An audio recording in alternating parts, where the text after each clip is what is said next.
come from Togo. So we are appealing for them. They should help us and give us water.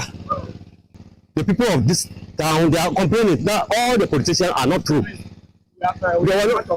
So they will come and fool us, talking a lot of stories, but they will not do anything. They will never even attempt it. If they vote and finish, that is all. Until the voting time comes, that they will come and say, hey, we will do this. So we are further with them. We are not putting our mind to the politicians again. Yes. In response, a member of parliament, Dr. Adeti says plans are underway to resolve the perennial crisis. The district assembly, together with myself, using my common fund to support, we are going to be drilling about 36 boreholes. And we were advised to wait until the dry season sets in, so that we can drill the boreholes to get to where water is. Or if you drill during the rainy season, you don't get water. So it is abandoned. I mean, during the rainy season, you get water, but during the dry season, you don't get water. So you abandon it. So we are waiting when the proper dry season sets in, then we will drill those boreholes. And we are hoping that it will go deep enough to get water. These are some of the measures that we are taking. Elias Tanko reporting from Nakpanduri for Joy News. Well, residents of Gbintiri in the East Mamprusi municipality of the Northeast region have protested the relocation of a planned 24-hour market, alleging that the regional minister and the municipal chief executive diverted it to their respective home communities in violation of campaign promises made by President John Dramani Mahama. They are calling for fairness and inclusion in government development projects, saying their community has been consistently sidelined in key national initiatives. Correspondent Elias Tanko reports. The protest, organized under the auspices of the concerned Concomba youth, was said to have been triggered by the sudden relocation of the 24-hour economy market from the community. The demonstration started early Friday morning, with demonstrators including youth group traders and opinion leaders marching through the streets carrying placards and chanting slogans expressing strong dissatisfaction over what they describe as growing marginalization, particularly the exclusion from the government 24-hour economy market initiative. We deserve the market. Better lands can be seen. And so we need it now. Yes, we deserve it. We are calling on the Prime Minister. The decision that we are not taking it. We are not buying it. We want it in Gbintiri. We deserve it. Addressing the media at the Chief's Palace, they argue that Gbintiri is a major commercial hub, strategically located along key transport routes, and should not have been overlooked. It already operates in a manner that reflects the spirit of 24-hour market. Yes. Ignoring such a location in favor of areas with limited economic activity defies logic, undermines efficiency, and raises legitimate concern about the rationale behind these decisions. Yes. Development must be guided by sound economic reasoning and not political convenience and sentimental. Yes. The group says their support during the 2024 general elections was based on expectations of inclusive governance. It's true. Today, however, we stand before you with deep concern, regret, and disappointment. Yes. We are disappointed. The expectations of fairness, inclusion, and balanced development have been touted by the president's appointees in the region, especially the regional minister.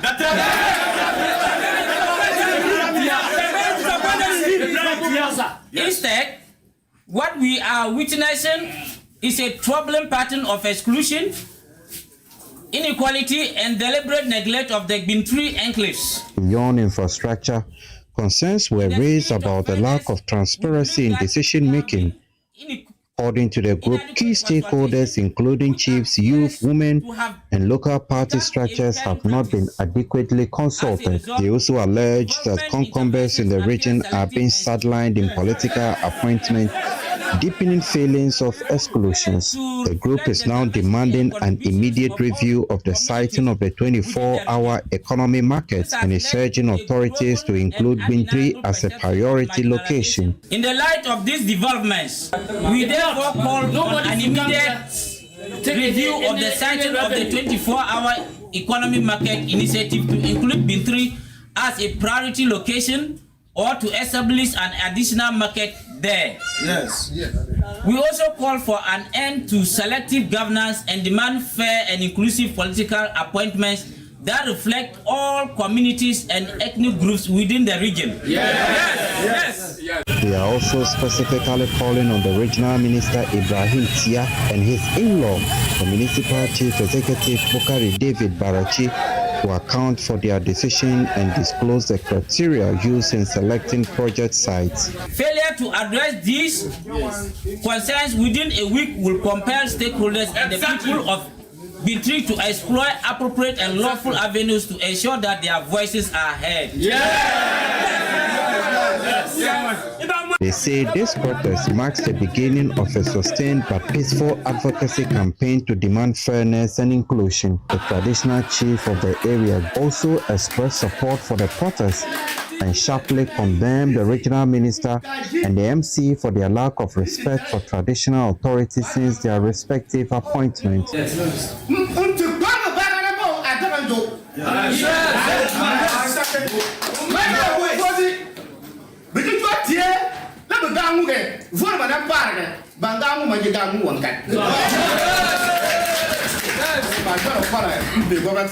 From Gbintiri for Joy News, reporting.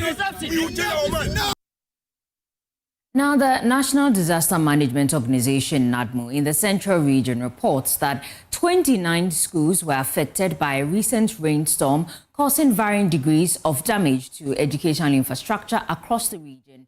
Speaking at a regional leadership and capacity building program for NADMO directors, the regional director, Emmanuel Kwesi Dawood, indicated that relief items have been distributed to support the affected schools and victims as part of ongoing recovery efforts. The leadership and capacity building training program aimed at strengthening resilience and enhancing the skills and knowledge of NADMO directors in the Central Region. Central Regional Administrator of NADMO, Kojo Forsen, emphasized the importance of effective collaboration with the Ghana Health Service to adequately address the aftermath of disasters. People express or react to disasters differently based on our threshold and based on our resilience. Those who have lived along the coast and have lived there for a very long time are used to certain kind of risk and hazards. And when those things happen, they are not really that disturbed. But those who are new into that environment are exposed more and will develop mental health issues more. So that is what we are seeking to do, to build the capacity of our district directors and their deputies to also understand that we need to have a proper collaboration with the Ghana Health Service, have proper collaboration with agencies and NGOs that are into these relief issues and not just only about provision of rice, oil, and stuff like that. That is a basic necessity that needs to be provided. But after that basic necessity has been provided, what next? And people sometimes live with this trauma, and sometimes it can lead to disability. The Central Regional Director of NADMO, Emmanuel Kwesi Dawood, disclosed that relief items have been provided for institutions and victims affected by the recent rainstorm in the region. Through this training, our able Director General, Major Retired Dr. Kunyon, who is transforming NADMO positively, has made available 200 packets of roofing sheets, boxes of roofing nails, and other relief items to be given to victims of the rainstorm recorded in the region about 2 weeks ago, particularly the institutional those institutions affected. We are talking about 29 schools affected in the Central Region in the last 2 weeks alone.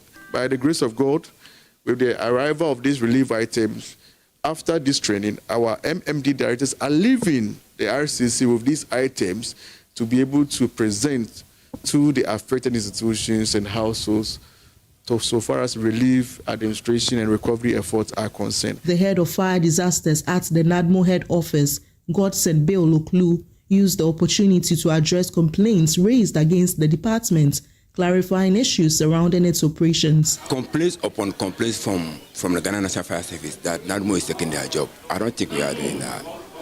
We are complimentary rather than conflicting. Let it be known to NADMO staff, those who go around to carry out activity before incident, that they cannot act in isolation. Whatever they have to do as far as inspection of going to the filling station and then inspection of fire extinguishers can only be done in close collaboration with the Ghana National Fire Service. From Cape Coast, Abigail Lisal Nkrumah reports for Joy News. It's time now for some business updates, and of course, the Ahanta Pele Samuel Kojo Breeze will bring us that right after this breather.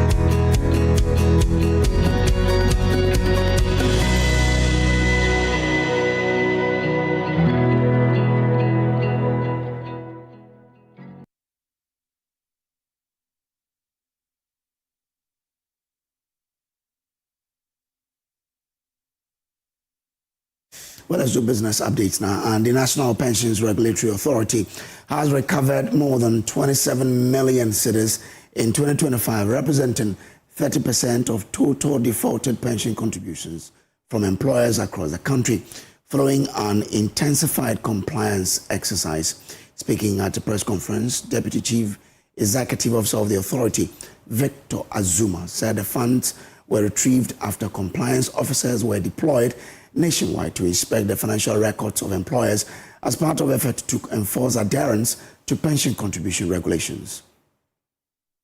The authority in 2025 deployed compliance officers across the country to inspect the books of employers as part of efforts to enforce compliance on payment of contributions. The authority in this exercise has prosecuted a number of recalcitrant employers and retrieved over 27 million Ghana cedis, representing about 30% of the amount in default. And these are actions that we have taken to recover some of these defaulting amounts. First, issuance of formal demand notices to compel settlement of outstanding obligation, prosecution of recalcitrant employers, as I indicated earlier on, with structured payment plans enforced by the courts. Then persistent follow-ups and enforcement actions leading to significant recoveries. Also, continuous monitoring of employers under proposed payment plans to ensure compliance. And then escalation of non-compliant cases for legal redress and enforcement of judgment. So I wish to take this opportunity to sound a word of caution to all employers that it is an offense per Section 83 of Act 766 to default in payment of pension contribution of your staff, and that you'll be surcharged a 3% penalty of the amount in default in monthly compounding effect to protect the worker. As we have indicated earlier, recalcitrant employers would be prosecuted. Now, the Chief Executive of the Chamber of Young Entrepreneurs Ghana, Sheriff Gali, is urging commercial banks to ease their lending criteria to improve access to financing for small businesses. His appeal follows an announcement by ECOWAS Bank for Investment and Development, EBIT, to disburse significant funding to SMEs in Ghana this year. Speaking to Joy Business, Sheriff Gali stressed that more flexible credit assessment processes will be critical to ensuring businesses can access the funds. We are looking at how the structure would be like. When I look at the whole story, I observe that they want to route the disbursement through participatory financial partners. That is to say, they give the money to commercial banks.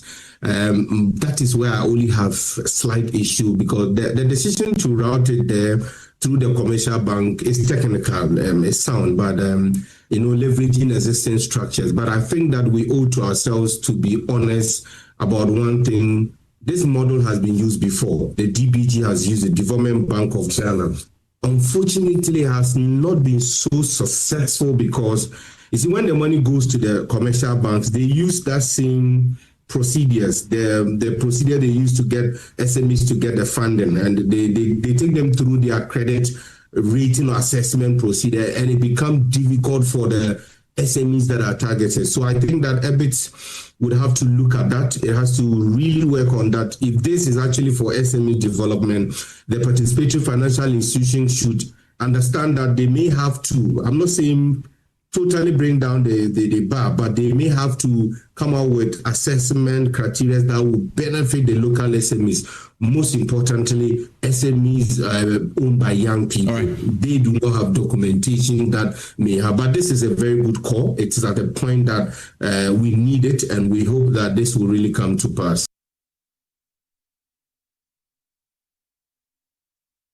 For business update on the AM News, back to you, Denicia. Thank you, Ahantafili Kojo, for bringing us business. That's it for AM News. That's it for business. Don't forget that the AM show is sponsored by Shield Silicone Paint from Mazar Group, Syntex Pipes, and also Time Herbal Mixture. Now, let me tell you about Fresh Drops Natural Mineral Water.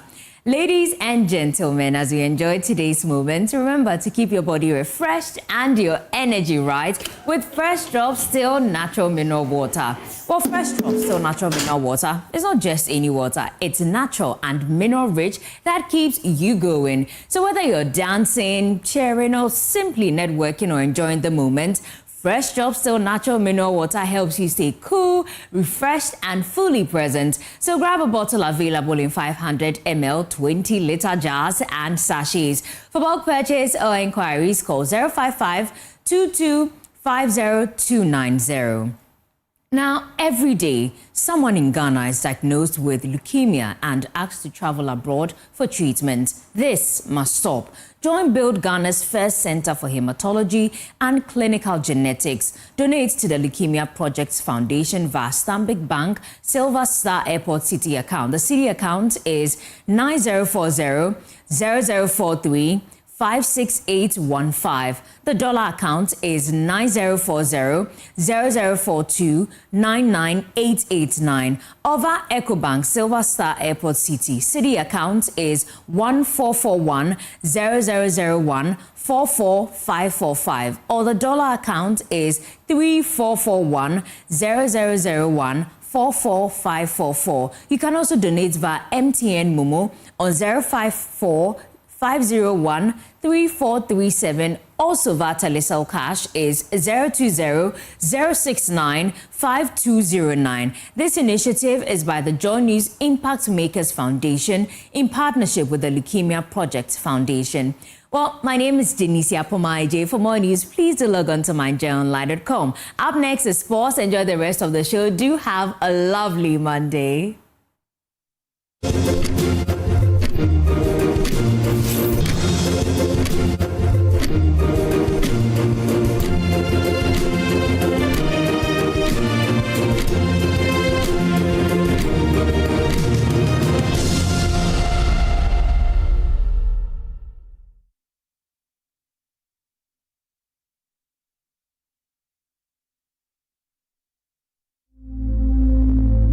Imagine a family without a home.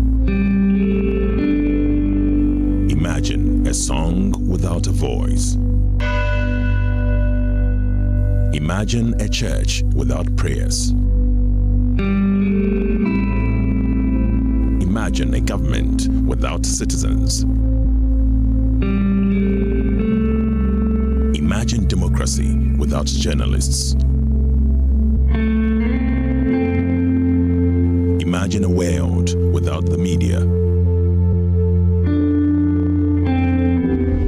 Life is full of issues and stories about people, communities, and governments. Stories that have to be told by well-trained journalists. That's why you can't imagine news without Joy News.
Time for sports on the AM show. My name is Haruna Mubarak. The segment is brought to you by Litina Travel and Tours 2026 Global Football Festival. Litina Travels is taking Team Ghana to the World Cup in America, Canada, and Mexico. The Litina Travels package includes visa to watch all 3 group stage matches, 3 official match tickets, return charter flight, top-class hotel accommodation, travel insurance, and exclusive access to business networking events across all 3 host nations. Do call 0244-260-789 today or visit Litina at Alisa Hotel, Northridge, and secure your spot on this once-in-a-lifetime journey. To our first story, the hunt for a new Black Stars coach continues as the Ghana FA edges closer to appointing a new trainer for the senior national team. Former West Ham United manager Slaven Bilic has emerged as a leading contender for the role. He is on the short list that includes former Manchester United assistant and ex-Egypt coach Carlos Queiroz, as well as former Newcastle United boss Steve McLaren. Joy Sports editor Fentio Tahiru Fentio has more.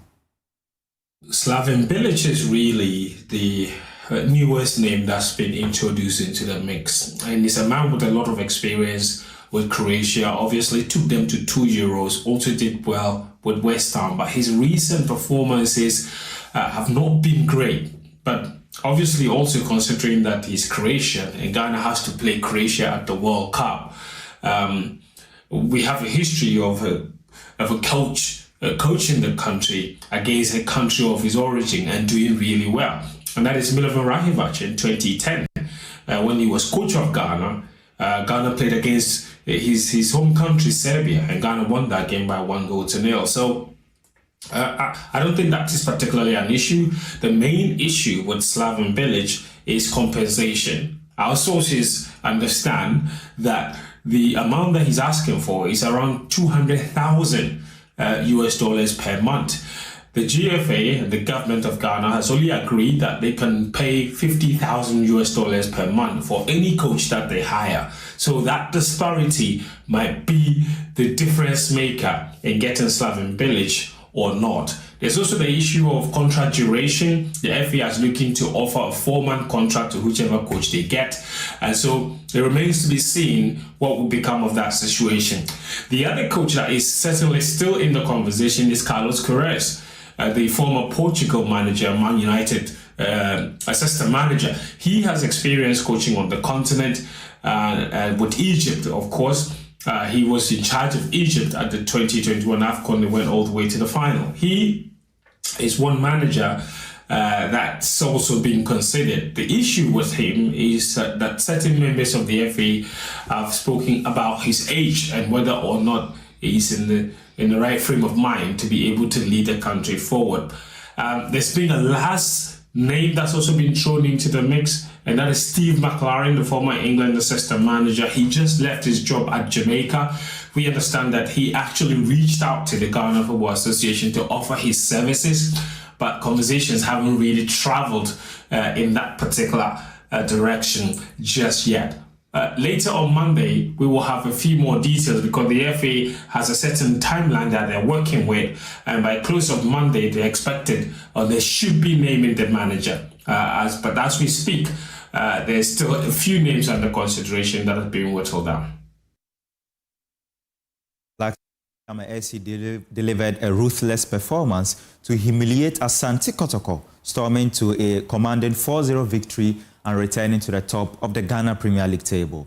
By halftime, Midiama were 3 goals up with Mante, Obeng and Adams all finding the back of the net. Any hopes of a comeback were quickly extinguished 5 minutes into the second half as Salim struck again to complete his brace. Highlights for you. We talk about the goalkeeper there, Felix J for Midiama SC. Very exciting young goalkeeper for the side. He's making his 15th appearance. Emmanuel Mate. Oh! It is Midiama SC. Manuel Mate makes it 1-0 for the home side. Not expecting that, but Manuel Mate will be pretty much excited. 5 goals in the last 5 matches. It's going to be their 6th game, and so they've scored 6 goals in the last 6 games. So the Sante Kodoko would have to find a way. Fuzzy Taylor behind the ball, lifts one into the box, and oh, that is brilliant! Absolutely phenomenal from Kevin Obing. 2-0 for Midyama. Percentage of ball possession now to the advantage of the home side. They have another cushion here. Can they get a third?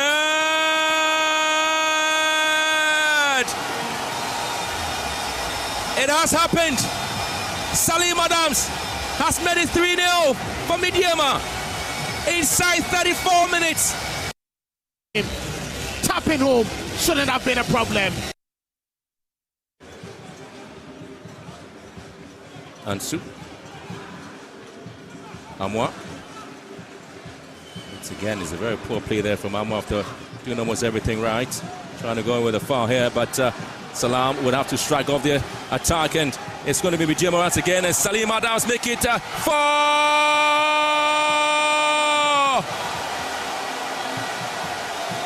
A brace for the young man, and Asante Kodoko once again conceding a very, very clumsy goal. Now let's check out the rest of the results for week 29 of the Ghana Premier League. Hearts of Oak, they played on Saturday and they lost by by a goal to nil against Vision FC, and of course on Friday as well. BBN Gold Stars suffered a 2-1 defeat to Diana FC, and so as a result they relinquished their top spot as far as the table is concerned. Of course, Midyama Sporting Club, they are currently ahead, 3 points clear at the top of the table, following their 4-0 win over Asante Kotoko. Dreams FC, they are also in the top 8 on the table, following their 5-1 victory over bottom of the table, 11 Wonders. Nations FC, they defeated Basake Holy Stars by 2-1. And of course, Karela United, they played out a 2-2 draw with Hearts of Lions. Hoho United, their game against Bechem United has been cancelled because Hoho withdrew from the Ghana Premier League. FC Samatex, they are now in the top 5 on the standings following their 1-0 win over Brekum Chelsea. Young Apostles, they also secured a 1-0 victory over Sweden All Blacks. But let's stay with Brekum Chelsea because there is this sad story that happened yesterday after the game against their opponent, MC Samatex, because their forward, Dominic Frimpong, he has been confirmed dead after sustaining a gunshot wound during a highway robbery attack on the club's team bus. The team was returning from their league match against Samatex when the incident occurred. The bus was ambushed by armed robbers on the Bibiani Guosu Road, where the attackers blocked the route, forcing the players and officials to abandon their vehicle and flee into nearby bushes. During the attack, several players sustained injuries, while Frimpong was shot in the head. The 20-year-old was rushed to the Bibiani Government Hospital, but was pronounced dead shortly after arrival. The Ghana Police Service is currently searching for missing players and officials, while also pursuing the armed robbers who remain at large.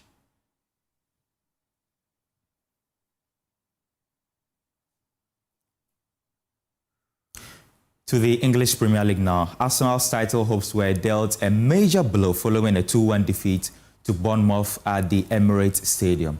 The same could not be said for Manchester City, who boosted their chances with a 3-0 victory over Chelsea. Liverpool, they also strengthened their top 5 hopes with a victory over Fulham. Let's check out the highlights. They've got such a wonderful record against Arsenal in recent times, have dealt them another blow here. Is Victor Gyökeres for Arsenal. Scores! Victor Gyökeres draws Arsenal level. It's closer than I initially thought. As the ball was played, Jimenez just stepped up and made it another yard.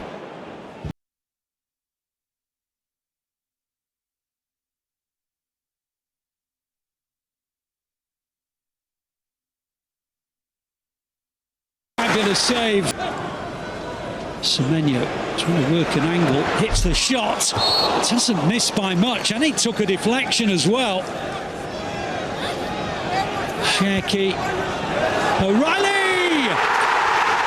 He's weighing in with very, very important goals, and he's done so again. Cherki.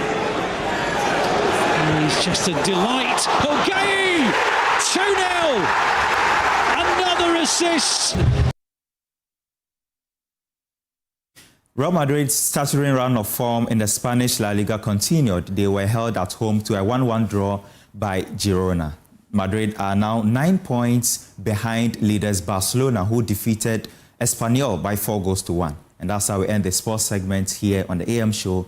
My name is Haruna Mubarak.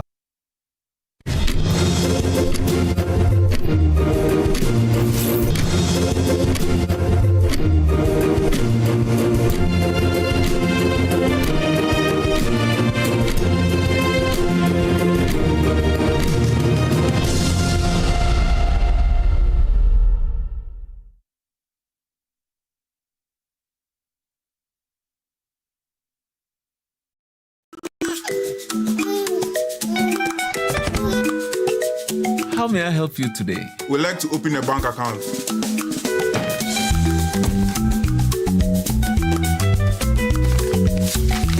Sign here, sign here, sign here, and here. And now you draw direction to your house. I need your thumbprint. And I'll need your birth certificate too. No, I need the original. A lot has changed since you bank like this. So have we. We've made it easier than ever to open an account online and bank on the go through our mobile app, online banking, and more. EcoBank, a better way to bank your way. Sign here, and here. EcoBank, the Pan-African Bank.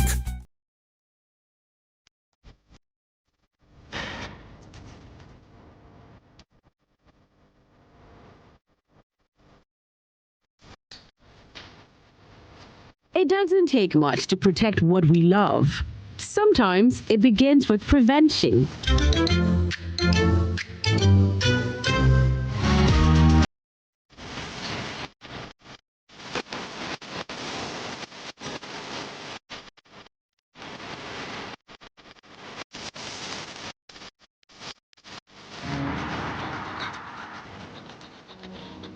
Care is not always loud. It is attention, caution, and doing small things right. Fire safety starts with me, being careful every day. Good Conduct, Great Life is brought to you by Indomie! Tastes great! More Kiwo inside, more to share. Kiwo Gari Soaking Mix, taste of Ghana.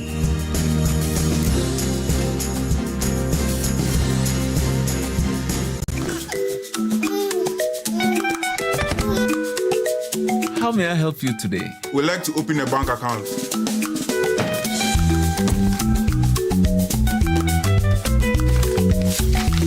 Sign here, sign here, sign here, and here. And now you draw direction to your house. I need your thumbprint. And I'll need your birth certificate too. No, I need the original. A lot has changed since you bank like this. So have we. We've made it easier than ever to open an account online and bank on the go through our mobile app, online banking, and more. EcoBank, a better way to bank your way. Sign here, and here. EcoBank, the Pan-African Bank.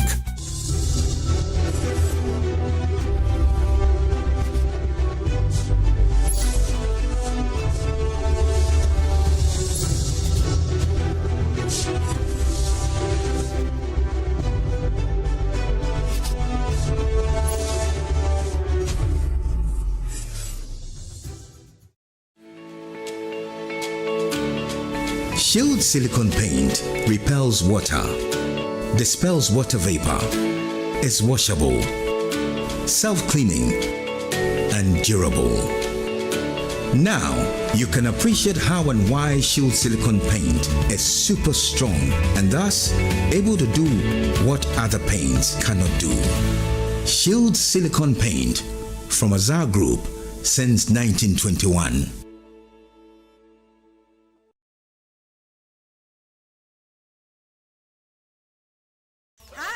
let me share my wildlife experience with you at Safari Valley Eco Park.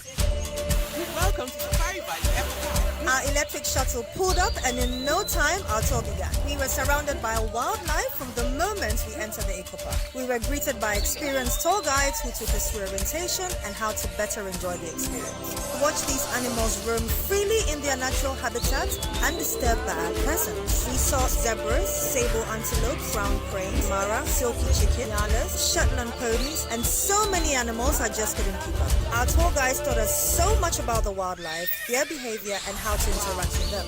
I even fed them. We also went fishing on a man-made canal. Then we took a break to have lunch in this serene environment. All this amazing experience for this price for adults, this price for teenagers. It's a bargain. As the sun began to set, it was time to go back home, but not before dinner by the campfire. It has been a thrill of a lifetime, and I can't wait till my next visit. Safari Valley Eco Park, bringing you closer to nature.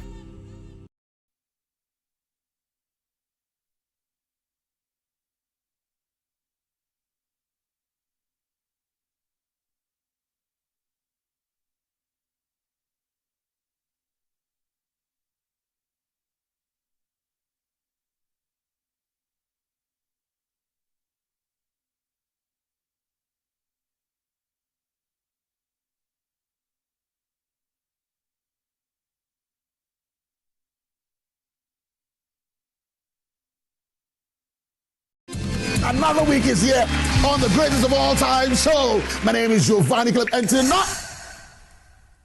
tonight we're bringing you talent. Contestant number one, let's bring Baby Car. Let's bring. You did it for you. Cut. Oh, there is a leakage. Where's the plumber? For quality and durability, insist on Syntex pipes. If you want quality, this be where you belong. Strong, tough, and reliable. Your perfect match to your trusted Syntex pipe. Syntex pipe, it dey carry water, no wahala. Syntex pipe, it dey make water dey flow. Syntex, and you're strong, and you're tough.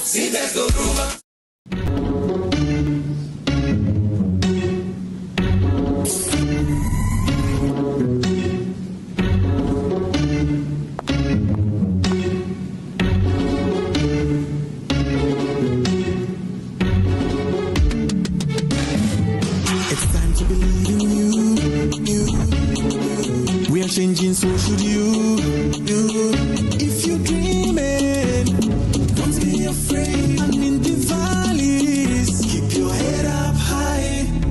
Dare to dream with Puma drinks. Puma.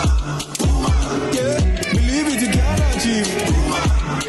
Oh yeah, clap your hands for the whole new vibe. Make we set the vibe. Oh yeah, come alive. Let me hear you. Puma.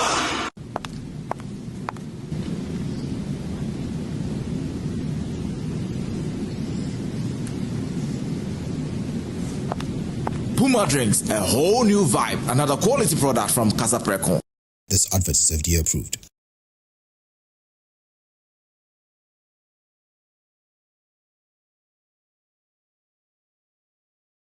Hi, now let me share my wildlife experience with you at Safari Valley Eco Park. Welcome to Safari Valley Eco Park. Our electric shuttle pulled up, and in no time our tour began. We were surrounded by wildlife from the moment we entered the eco park. We were greeted by experienced tour guides who took us through orientation and how to better enjoy the experience. Watch these animals roam freely in their natural habitat undisturbed by our presence. We saw zebras, sable antelope, brown crane, mara, silky chicken, nyalas, Shetland ponies, and so many animals I just couldn't keep up. Our tour guides taught us so much about the wildlife, their behavior, and how to interact with them.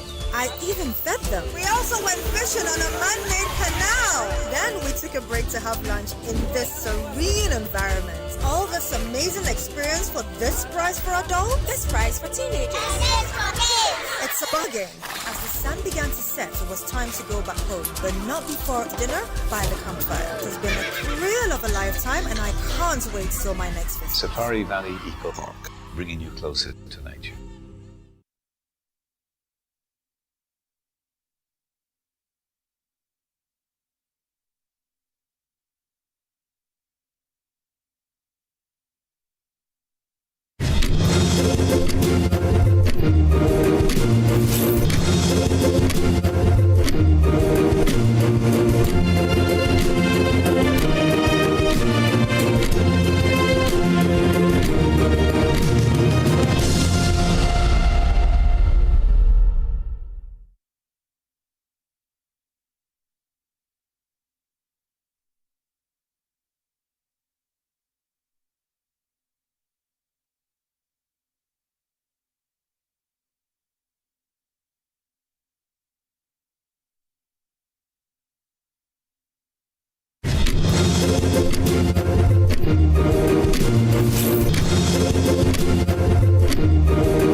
Well, good morning once again and welcome to the AM show. Time for us to delve into the matters rising segment. But of course, we'll start with what the papers are reporting today. And Emefa is in a beautiful green outfit. Hi, good morning to you, Emefa. Good morning, Kojo. How's your weekend? It was good. Okay. Yeah. Let's run them quickly through the newspapers. We'll start with the Daily Graphic. I'm happy. Why are you happy? With what happened to us as a nation. A lot of things have been happening to us. Well, we have not launched, into space, but we can associate ourselves with somebody who's going around the moon. Oh gosh. Okay, well, on that story, the Daily Graphic is reporting how Ghana has decided to honor the American astronaut Christiana Koch after Artemis moon mission. You know that there's some sort of relationship between she and the University of Ghana.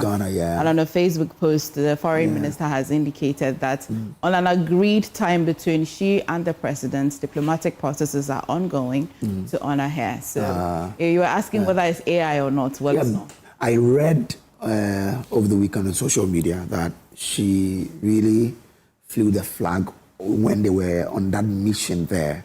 So when I saw this, I was like, oh, so it is true. It is true. Or it is AI. And then you confirmed that it is not AI, but she really did it. It means that she loves Ghana. Of course she did. Because she was sent there by US. But she thought about us to say, let me fly the flag of Ghana. That's beautiful. Ghana has a special place in her heart, and we're grateful. True. Yeah. That's really true. If I get the opportunity, I'll interview her to ask her. It will be brilliant. It will be brilliant. Brilliant. Yeah? Okay, so government ponders Parkinson's on NHIS. I know that the health minister has got a series today with us, episodes of accountability and what the ministry is doing at 11 a.m. later today. I think he probably may touch on what they're doing with the NHIS and what exactly they're migrating onto it. But a lot of people are calling on, of course, migrating the treatment or the palliative care that you get for Parkinson's disease on the NHIS. We'll hear what he has to say about that or related matters. I guess the latest on a very popular policy advocate may probably have sparked the reason why Ghana wants to put Parkinson's on the NHIS. What would that be? I'll tell you backstage. Okay. All of us know it's public knowledge, but I just don't want to. Maybe it's not because of him too. So. Oh yeah, I mean he's been very vocal. If you're talking about Franklin Kojo, he's never hiding his health. He talks about it and actually encourages people to go check. We had a conversation on Parkinson's on Friday. A doctor was here, Dr. Obese. She's a neurologist. She told us a lot about Parkinson's. I learned quite a lot about it. So now I won't be surprised if it is because of his advocacy that this is happening. That's good to know. Vice President launches in Fansipum at 150 years. That's it. And government clears $25 million debt to Swami Interchange contractor. That's the Daily Graphic this morning. The Catalyst. Bust margin is crucial. It's on page 2 of the Catalyst. Importers and exporters throw weight behind a publican AI system, reject claims of opposition. I also know that Guta is not quite excited about this AI deployment at the port areas. But if you're interested in that story, it's on page 3 of the Catalyst. Now, too far as well to Agboja, Roads Minister says that ignore the naysayers. Story is on page 2. The publisher this morning is reporting on Singaton husband. Hey. Okay. They twisting woman. Well, stop twisting my wife's words. We're together. On your crystal clear near tea, it could. You never know. Our eardrums, so we're not reading. Your eardrums are set. Also, stop twisting my wife's words. Okay. So, you ever find them? Okay. And so, story is on page 6. I am Action Man Bagbin. Speaker vows to pass anti-LGBT bill when Parliament resumes. I'm sure it's on your desk this morning. Hold him by that. You hold him, but yes. But he's not a parliamentarian. How is it? Again? He's not a parliamentarian. How? No, but he's a speaker. He will table it himself, or no, but I'm saying that he says, but he knew it. That he's not the one to table it. But he says, and this is emphatic, he's vowing to pass it when Parliament resumes. And yeah, why is this, on which premise is he saying that? If it's not tabled, how? But I look forward to that. Yeah. You get what I mean? We'll ask him. Yeah.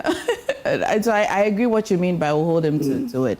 5.5 million Ghana cedis for party, nothing for farmers. Minority fumes. I think this is still on the backdrop of cocoa farmers and still the grain and a lot of glut happening in the system. Napo. As for the grain issue, Emefa. Yeah. You've been telling me. Yeah, you've been telling me. It's terrible. Okay. I wonder what government really is doing.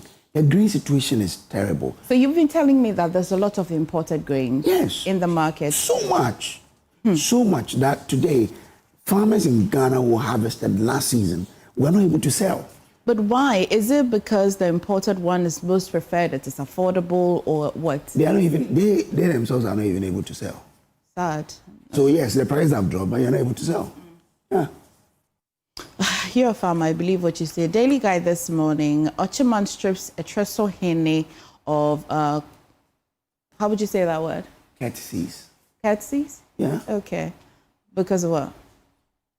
Well, maybe. These are very traditional issues. Yeah. So, okay, story is on page 6. The U.S. court OK's convicted ex-Maslock boss, Extradition.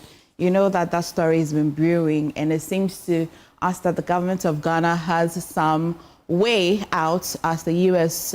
court in Nevada have actually okayed her extradition. We look forward to how it's going to be panning out in the coming days. And ensure quality Accra-Kumasi Expressway project, Tufa as well has been speaking. Now, 2 jailed, 55 years for robbery. The Daily Guide has been reporting on that. I'll go to the other newspaper.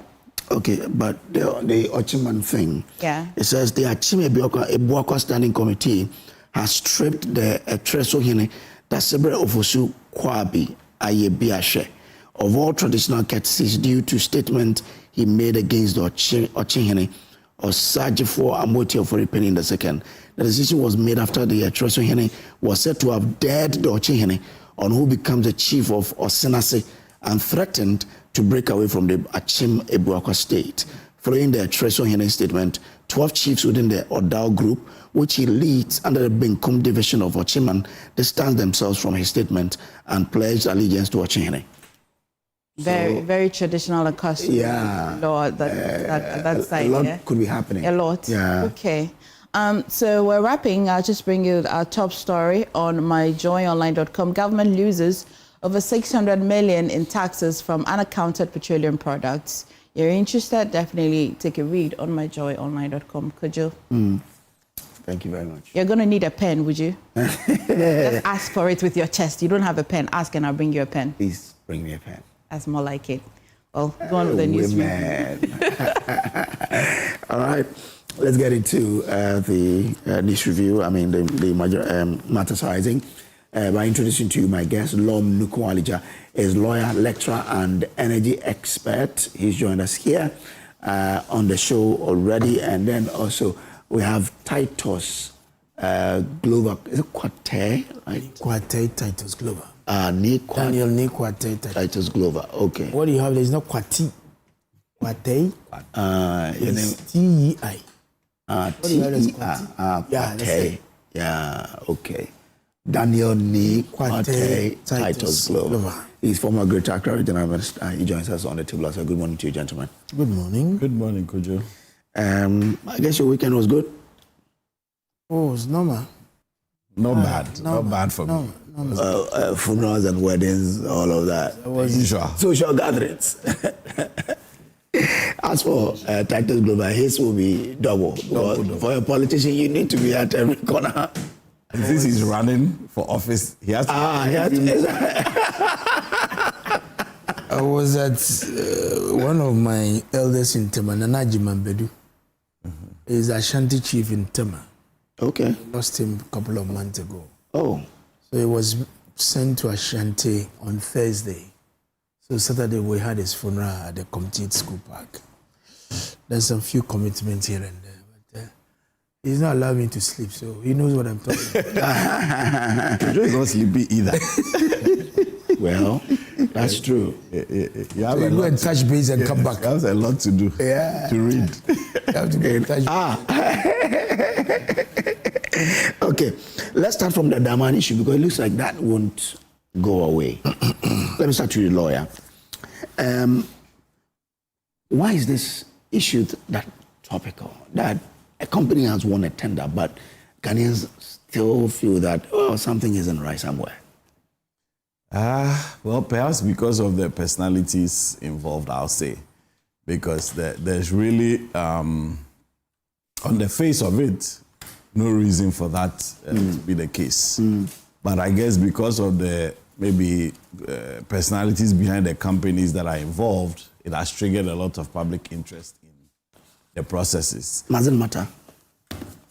Well, it shouldn't ordinarily matter. But again, in a democracy, people should be free to raise issues or challenge processes as necessary. You understand? Because at the end of the day, we know that Ghana is a republic. Power emanates from the people, and the people deserve a right to, if I should say, raise issues, seek clarity, get understanding of what is going on, and if especially when they don't understand it. In fact, when it comes to this tender process for mining areas, it hasn't been typically the case. So in fact, that one is also, I think, a bit of a new area that people are hearing about. And perhaps that's what has triggered all these conversations. Because I've heard, for example, comments about the duration of the tender and all of those things, like, where did it come from? Is that strange and so on? But, you know, there's a legal basis for it. So the Minerals and Mining Licensing Regulations 2012 actually specifies a process for a tender under some circumstances. Okay. So if we look at that LI 2176, Regulation 258 allows the minister, if under some circumstances, to issue a tender for an area that becomes vacant. And I've seen reportage, I've seen information that suggests that when the mining lease expired for Goldfields, there was a 1-year extension which will also expire this 18th of this month, which is in a few days. Yeah. And my understanding is that Goldfields clearly indicated that it was not prepared to proceed. In other words, continue with the mining operations there. So obviously the minister had a choice, either to simply give it to any company that has applied for it, or to do a tender. So the tender process also is allowed by the law. But as I'm sure, Kojo, you know, and perhaps most of our viewers will know, most concessions are not given out in the form of a tender. Actually, in fact, Goldfields did not get into a tender, and most mining concessions don't come that way. You apply, you set up your company, you go through the Minerals Commission processes, you apply for a mining, depending on what type of the level, whether it's a prospecting license, a reconnaissance license, and all of those things. Before, if you are given or granted the rights, depending on what you are going to carry out, concession area obviously will be assigned and so on. So a tender is not typical. But isn't it because this is an already functioning mine, not a one that you are going to begin? That's why this is different. Yes, because as I said, that regulation allows the minister to undertake or carry out a tender if the circumstances that are specified under the law exist. Okay. Essentially, there are three. So one, you know, the Minerals Commission is the technical regulator which advises the minister. So that regulation talks about the fact that if the commission determines that there exists sufficient mineral information with respect to the area, which in this case there will be because it's an existing mine that has been there for years. Number two, if the Republic has carried out prior mineral exploration in respect of the area concerned, which I'm sure they have data for Damang, because Damang is one of those old mining areas. It's not a new discovery, let's put it. And lastly, where the area has become available through a surrender, a revocation, or a termination, and there are 2 or more applications in the priority register there. So with this, you can see why the minister chose the route of a tender, because I've also seen and heard in the media that a number of companies had expressed interest. So they're talking about at least three companies that we know had expressed interest. So the minister is aware that there are companies that are in the mining space who have an interest in acquiring a mine whose lease has expired or is expiring, has given an extension and so on. It means that the minister is aware that it's not only one person or one company that's interested. So I could use a tender to really see who can give the best, let's say, bid that will really advance the interests of Ghana as a whole. So using this route then means that it gives the government an opportunity to evaluate a stronger bid, which will bring the most benefit to the country. So I think, for me, that's what has triggered the whole debate, because people have raised issues, for example, about the duration of the tender. But that 7 days is a short time, but considering the fact that there are already applicants who have been recorded, as the law says, in the priority register, because they've expressed an interest to be considered, it means that it is not new to them. It is new to the whole Ghana when you publish it today that I'm giving 7 days to bid for this mine. But there are people who are already indicated, yes, their interest. And as the law clearly specifies, it says that when there are 2 or more applicants who have recorded their interest, and that interest has been recorded in something called a priority register, because that priority register shows who came first in terms of the expression of interest, and you kind of have it there so that at any point in time when it becomes vacant or it's terminated, the minister can go through that list essentially to award it to the next person. But since there are more than 2, why not make a tender? So those applicants are not new to the company. But does that answer the question of the duration? Yes, I'm saying it answers the question of the duration because within that period, all the interested parties have enough information to submit it. Yes. Because it will not be a surprise. If you made it 30 days, other companies could have also bid it, not so? Absolutely. And that's why I started by saying that typically mining leases are not even given by tender. So that's the default position. Most mining companies that we know today who have existing concessions did not get it through a tender. Yes, so but the law specifies under conditions. Exactly. So, yes, exactly. So once you've had the interested parties already existing, perhaps that's why. But doesn't the law give the number of days that tender should be open? It doesn't specify. It's open. So basically it's a discretion which the minister has chosen to exercise. So it is indeed, as you said, if it was 30 days, it's even better. There are more and more companies that could have bid, obviously, try to gather the information quickly, understand the dynamics of Damang, what makes it a good place to invest in and all of that. Perhaps within 30 days, they could have done that. 60 days, 90 days would have even been better and so on. But again, you see that because the 1-year extension will expire on 18th, I'm sure here we don't know for a fact, but I'm sure that the ministry itself had delayed. Yes, because you knew that the 18th would come. And I'm sure the company had expressed the interest not to continue, not yesterday, probably some weeks or months ago. Well, from Newsfile, I listened to Newsfile on Saturday, and my mate, Bobby Banson, who is also for you, indicated that he has seen a letter which shows that the timelines for indicating whether to extend or not extend was not complied with. So that I haven't seen, but at least the conversation was had this weekend. And I think from that explanation, I believe that perhaps there may have been some overlap somewhere or oversight somewhere in terms of notification that the transaction maybe is no longer going to proceed, the company was no longer interested and so on. Because This is a mine that has been run for decades, actually. So the 1-year extension, if the Gold Fields was interested in pursuing it, they could have obviously applied for a further extension, which would have been considered and so on. But once they've decided not to, then the question is, what do we do immediately to fill the gap or that vacancy that will be created? So like you said, 30 days would have been better.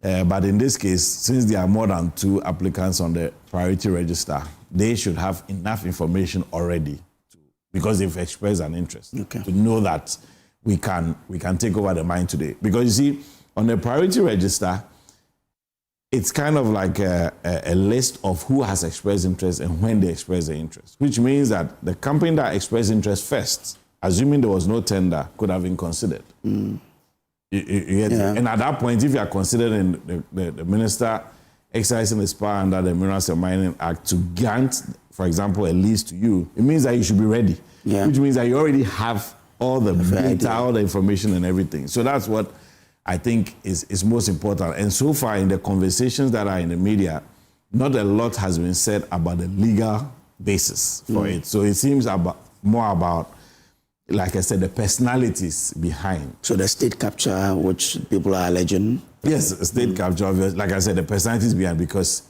the person who owns E&P, Engineers and Planners, which obviously has been determined to be the winner of this particular bid, we all know to be the president's brother. That's why I'm sure those issues are coming up. But again, we have to look at the process.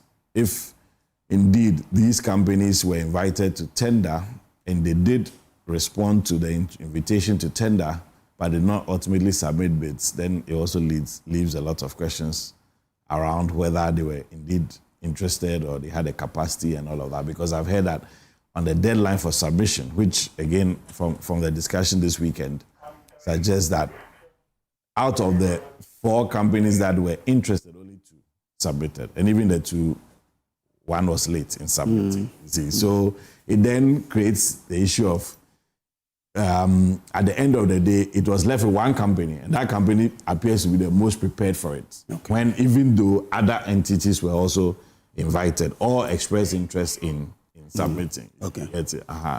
So for me, yes, there will always be those issues. And when it comes to questions of state capture, as I've explained, it's a matter of public interest and transparency. There always needs to be public officers who must take up that obligation of explaining decisions because the public is interested. Because you are not serving yourself, essentially. You are in the public office, you are serving the people of Ghana. So questions around these should always be taken in good faith, and a responsible officer should explain and give us the reasoning and rationale behind it, rather than take it as a challenge to their authority and so on. So the Minerals Commission, obviously, the minister responsible for lands and natural resources, should engage extensively on this matter so that people appreciate it. Because as I've said, this tender process generally is not well understood in the public space. The legalities of it have not really been understood because, as I said, the default position for most mining leases is not the tender. Okay. All right. Let me welcome our third guest. Nanaya Jantua is a senior presidential staffer. She just joined us. Good morning to you, ma. Hi, good morning. Hope all is well. All is well. Great. Okay. Then let me go to Titus. Titus, so you've had the education, I would say, from the lawyer here. Do you still believe in people who say this is state capture done to say that it's a fair tendering process that has happened? Kojo, thank you so much, and good morning to your viewers. Good morning to my sister and Lom and your very good self. For this topic is not going to stop because it's continuing to engage the public interest in the whole process. Personally, I'm not against Ibrahim to acquire the mine. Because last week, Thursday, I was in your sister station at Adum TV. I gave an example of what I watched on my phone when the former president of Nigeria, Olusegun Obasanjo, at one time got up as early as 3 a.m. Yeah. And his mind was wondering as to what he could do as a government and president to support Aliko Dangote.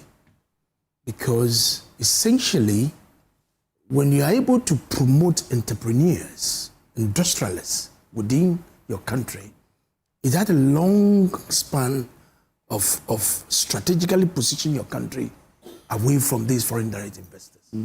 So he invited him. They met. And General Obasanjo told him, look, I'm really enthused about the way you are trying to industrialize Nigeria. What do you think we can do to support your cause? But because the question was straightforward, he couldn't give him answers immediately. So he said, look, Mr. President, can you give me some few days? Let me go and put up a paper together and I can present. He came back. And whatever the government was supposed to do, tax concessions, this, that, it was given just to promote its cause. I also said again that last year, my very good friend, Boris B., she knows him. He's an industrialist, poultry farmer, sort of. The president was there, and on the phone when I watched, His Excellency President called Eriko Poku, the Greek minister. Look, I think that this gentleman, the work that he's doing, we need to support him. This is a typical MPP industrialist. It is normally not done in this space, this political space, where you have a sitting government supporting opposition, a businessman. It's normally not done. So for him to move away from that, I realize that it's something that we need to give the president that's credit for what he has done. So he said, look, Eric, liaise with our education minister to ensure that the chicken that are produced here are served to our children in the secondary schools, so that Get Fund can also make the payment on their behalf. I said, bingo. The direction the president is going is good. That would be a very good thing. Absolutely. Yeah. So I know one entity, New Age, Every Foods, they have a lot of maize and rice. You know, selling. If government could do this, so that between that time and now, if the instructions the president gave to Eriko Poku has been followed, I'll find out from my friend whether they are really implemented it. So for me, for Ibrahim to giving this mine, I don't have a problem. Because for 30 years, this mine has been handled by these South Africans. So if their duration has expired, I'm told they even asked for extension, latter part of it. But they express interest and they are not going to continue anymore. It's a duty under the Minerals Act 703 for government to determine who they want to give it to. And more so when you give it to a Ghanaian, so that we can use that to leverage and to promote local industry. I don't have a problem. But you see, they've put Ibrahim on the chop board. That is where I have a problem. Our friends in NDC, the kind of things that they said when they were in opposition against MPP, businessmen, that's what Ibrahim has come onto the chop board. And we need to dissect and discuss some of these things because we are not helping this country. We are not. Now, you remember this Brian Champon and the La Palm Hotel? Labadi, La Palm. You understand? Okujeto had to lead a demonstration when he has gone through all due process for 9 months of tendering process because the business was not doing well. And when you talk about hospitality, I mean, look at the pedigree of Rock City in this country and beyond our borders. So he has all the capacity to take it because he was on the verge of even getting the approval to take over. But the NDC described this as a state capture. All kinds of funny descriptions on Brian Champon. To the extent that data bank that was even working before President Akufo-Addo became a president also went under the hammer. All kinds of descriptions. I have a biblical quotation that I want to use here. When you go to Ecclesiastes chapter 10:12, closely related to a more direct version is about the word that the man is taken by his words and cattle by their horns. Cows are trapped by their horns. Men are trapped by our words. I was watching long some video clips on the phone when the sitting president described President Akufo-Addo that he's going to enjoy plush retirement because his family members, he mentioned their names. I don't want to repeat them here. They are going to steal to take care of him in retirement. I felt that words were too strong. At the point in time, you could see that Kwesi Pratt was not comfortable. So you have to get up on his seat to reposition himself because the kind of words that the president was talking was not in good taste. That the president, ex-president brothers are going to steal to take care of his retirement.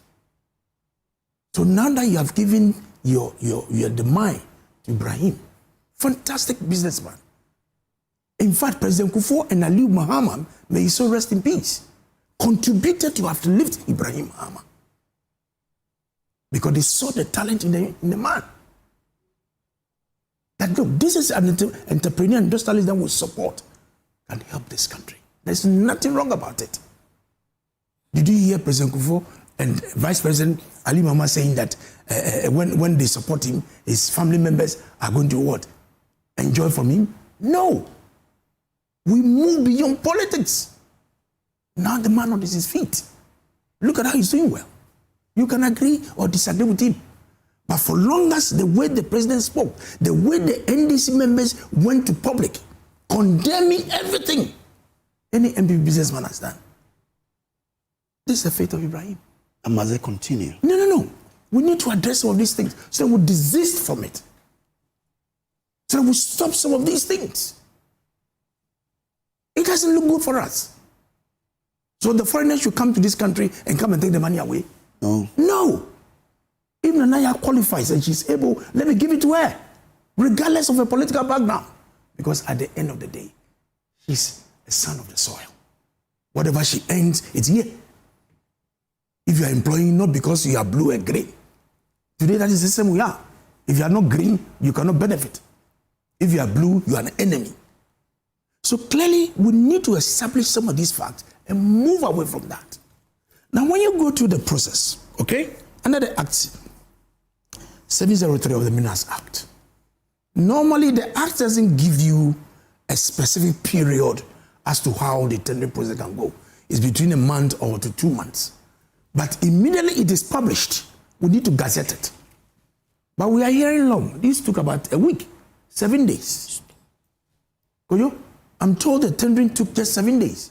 Yes. If La Palm Hotel would take 9 months to go through the tendering process, and the whole Damang Mine would take just a week, I think that it is something that we need to look at it again, because it is really not good to my liking. But they explain that, for example, underground mining, if you say that your lease has expired and so we don't know who is to win, and therefore as a contractor there, I need to pack out. There's a lot that will be needed to pack out and a lot that will be needed to pack in. So when they came to office last year, in 2020, January 7th, and the indication has been given by the miners that they are exiting, they should start the process immediately. Okay. So that the transition period between the current mining company, the surveying company that will be leaving, and the new person that will be taking over, that transition process should be quick. Okay. But when you leave that lacuna, it gives that challenge, because you can't leave the mine to hang like that. So as this one is coming out, this one is entering. So you take the whole of 2025 to look at some of these things and deal with it. You get my point? So clearly, I am saying that, look, Ibrahim, whatever it is, they can give it to him. But the due process that need to be done must be done well, so that nobody will sit back and complain. Okay. Because if you could get to a black is saying that because Brian Champon was a cabinet minister, there is no way, the tender committee of La Palm will say no to Brian Champon. Meanwhile, that is not the issue. How much more Ibrahim? the brother to the president. Okay. All right. The brother to the president. So clearly, I think that the engineers and planners, they've been in this space. They've been rendering services in the mining space, but they've not been mining actually. What I know, when you read their profile, they do support services in the mining area. Notwithstanding that, there is always a first time, okay? That you want to support a Ghana. I give you an example between Obasanjo and Aliko Dangote. Yeah. That is a deliberate effort of government to support its own and to make sure you promote industrialists. And let the NDC move away from this spirit of envy, jealousy, to show that because he's an MPP entrepreneur and let me destroy him. It doesn't help. All right, thank you. Anaya. Kojo, you're giving all the time to the men. Good morning. You know, are you you just came, you were late. I wasn't late. You were late. Just sitting here. You were late. You just throwing punch. No. Are you the timekeeper? I was here. I was sitting here. So the point is that you're giving all the time to the men, but it's okay. Look at it. Hey, Nana, this one there. And nice meeting you, Loma. I've never met you before. That's extra. Okay. So, Uncle Ni, I want to say that you cannot compare oranges to apples. Brian has done a beautiful job, Rock City. I wrote Rock City here. On the I'm even wondering how he's going to, and he's building more, how he's going to fill it when there's not an event. I think that it's something that we should look at. It's beautiful. He's done so much. Brian. So you should deliberately be giving him events. If you're asking about how he's going to fill it. Me, I'm not into events. So I'm in government. You're in government. So okay. Talk, send some of the meetings there. But we were there, so it's okay. Okay. Everybody was there. So I saw Gabi. He's put on weight. Gabi, good morning. So I told him. So the point is that opposition is good for Gabi. So the point is that when we talk about, you cannot compare Brian to Ibrahim. Brian was a political person. There's a code of conduct for politicians, and he wasn't supposed to be engaged in government business. He was a minister. And it is not only the NDC that was against, but even the union. Yauba, at that time, was the general secretary of the TUC. The union spoke against it. So you can't compare the two. They are two different things. But I'm sure if he was there today, he would have spoken against this. If he was where? If he were the general secretary, he would have spoken against this. But the mine, is a union thing? We have our pension money in that bank. That's why. So that's why the union, yes. We have our pension money in that. And this is a political person. So in case, when you mix politics with business and it's not private business and people have their shares in there, you need to look at it. For me, Ibrahim is a good businessman. And anything Ghanaian, I support it. Because if you give it, these South Africans for 30 years, they have reparated so much money. Because in the Act, the Investments Promotion Act, they can, if he's a lawyer, maybe he can tell me, they can send 100% profit. I'm always saying, yes. That's why sometimes between the month of January to March, you see that our city will be wobbling. Now there is stability. Because whatever money they make, they have to reparate it. And they said they have to go and pay their financiers. They have financial obligations. So most times the money they make doesn't stay here. It is low. I'm even saying it should be 60-40. They can take something to pay their loans and all that. So if a Ghanaian is working, it will stay in this country. I also say, but was that different from Rock City operating there? Rock City was a minister, and number two, our money was there. But the business is a separate entity from there. No, but I am saying that it is what it represents. You have to be very careful. Do you get me? When I was in public service, I saw things differently from now. When you're a politician, you're a public person, you need to be in a certain way. And there's a code of, maybe we have to start educating people on the code of conduct for government officials. Yeah, I get it. But the law also says that the business entity is separate from the owner. But the owner has a face. Yes, I get it. Do you get but me? if we treat the business entity as the owner, we won't be fair to But I am saying that that is what is the business person is a. Let's assume that Brian was Nanado's brother. Mm-hmm. I don't think that the noises will be too much. Do you get me? Oh, but his brothers were doing business, that it was there. We don't have to go into it. Do you understand me? I'm in energy sector. They were doing business. So that one, nobody even brought it up. We will say it in dispatches, but nobody really brought it up. So the point is that Ibrahim, it is good that you give this to a Ghanaian who will be able to do it. The lawyer has educated us that when it comes to mining leases, it does not necessarily go through a competitive bidding.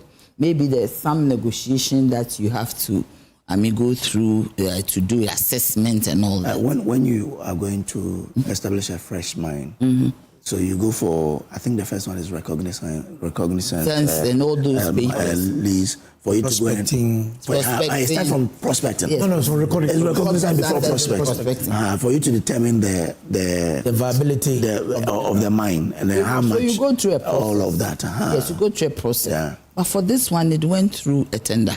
Yeah. I believe that it is only because Ibrahim is the president's brother. So he gave the condition. Yes, there's a condition, but you can also vie it. You can decide not to do it. He should tell me whether I'm wrong. Yeah. You can decide not to do it. But he had to go through it because he's the president's brother.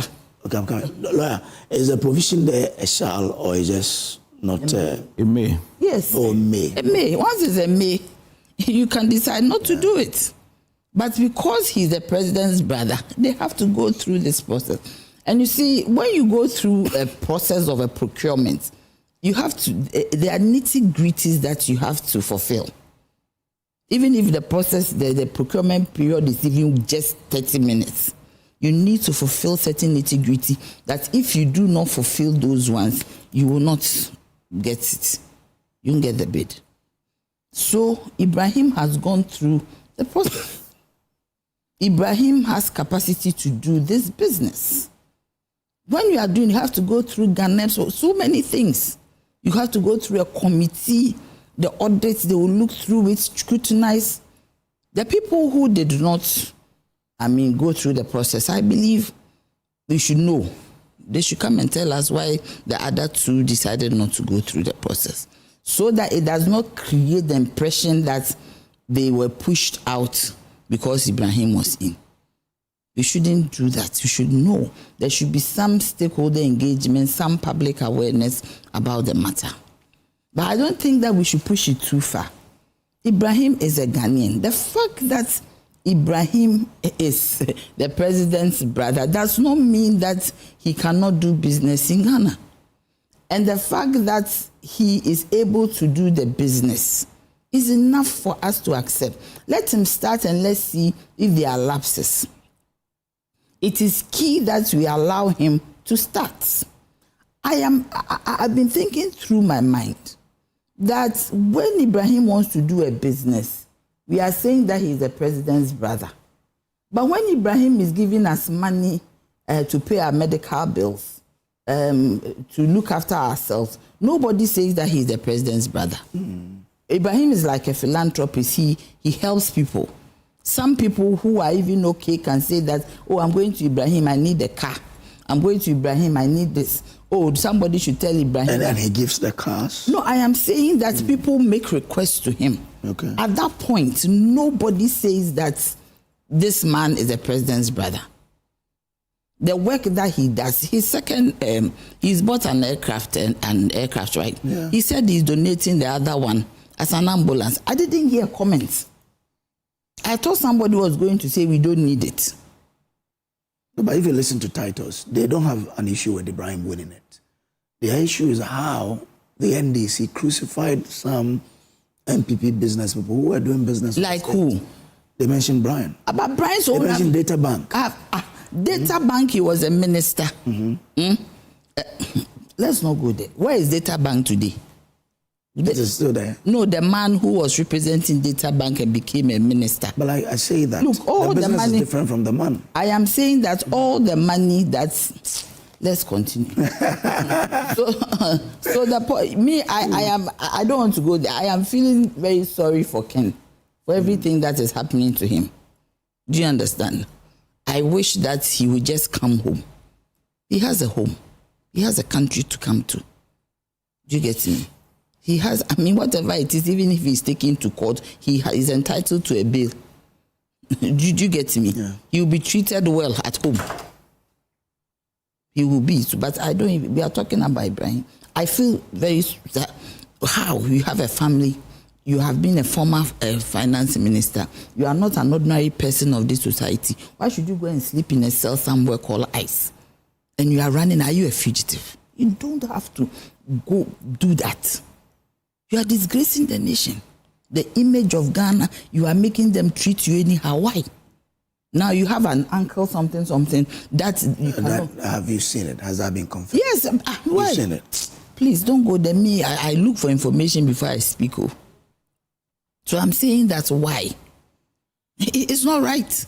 Whether data bank, whether whatever. I'm told by some lawyers that is not true. Hassan Tampoli has even denied it. So he should come. Why is he there? What is he doing there? There's a difference between you asking him to come and you alleging that he has no, but I am saying that he should come. Okay, let's assume he hasn't got it. What is he doing there? That's his choice. Why is it choice? What he's going through is not good. But it's his choice. How? We all entitled to our liberties. What is he running away from? Anyway, let's leave it. So I am saying that Ibrahim, you see, because his brother is a president, Ibrahim should not do business. Ibrahim, who is when you know Ibrahim is a businessman through and through. And he started not today. Yes. Yes. I met Ibrahim in the year 2000 through a business. Do you understand? Yeah. And he is a business. Sometimes I admire his acumen for business. I admire the way he has a way of making sure, turning ideas, not just dreaming about it, but turning ideas into business. And such a person, we should rather encourage him. We should rather support him. He talked about Boris. Boris has I think a poultry farm, and he sells chicken, and the president went there. When the president was going there, he didn't look at colors. I don't think he didn't look at anything. He looked at the fact that this is a businessman who has to be helped. And knowing the president, I know that this process, he will say that if there is any opportunity for a tender, let Ibrahim go through it. I'll tell you. He will say that. He will not let you go through a process where you just have it free. No. So do we punish Ibrahim? Because when I was, when those days, I used to say that we should not punish Ibrahim and Gabi, because they are related to the presidents. I always said it. Now Gabi has put on weight, is okay. I always said it. I put those two people together, that they have an eye for business. And I wish that in this country, we will build giants in business. We will pick young people and build them to be giants in all sectors of the economy. Yeah. Do you get me? It will help the country. Yes, so that whatever money that we make will stay here. This Ibrahim is going through this process because of political scrutiny, state capture. Is he a miner or he's not? Is he in the mining industry or he's not? Or maybe he was selling Kelewele and they said you should come and take a mine. But the same questions can be asked of you in the past. Like the NDC in the past. That's what. When they criticize certain people, you say that, oh, these two people were ministers and so they shouldn't have done business. Data Bank and Rock City. But we all do know that the law says these are separate entities and so they could do business genuinely with the state. But they say you crucified them. That's what they also crucified. I am saying that The system in which we are, you are a political person, direct, not that you are a member. So you don't have to do business? No, I mean, you don't have to go close so that you have your peace of mind. Go close. Brian building Rock City, did anybody complain? No. Yes, everybody is taking advantage of Rock City. It's a private business. Do you understand? It's a private business, and he bought another hotel, which has no this thing. The workers have no share in it.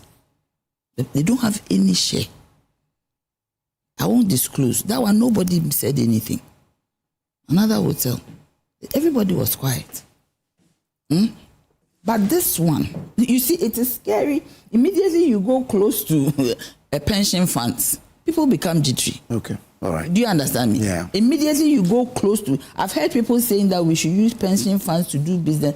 Immediately, because that is my pension. So immediately you go close to it, people become jittery. I know for a fact that when it was being discussed at the board, the union at the time rejected it. So it is not only NDC, the union at the time said no.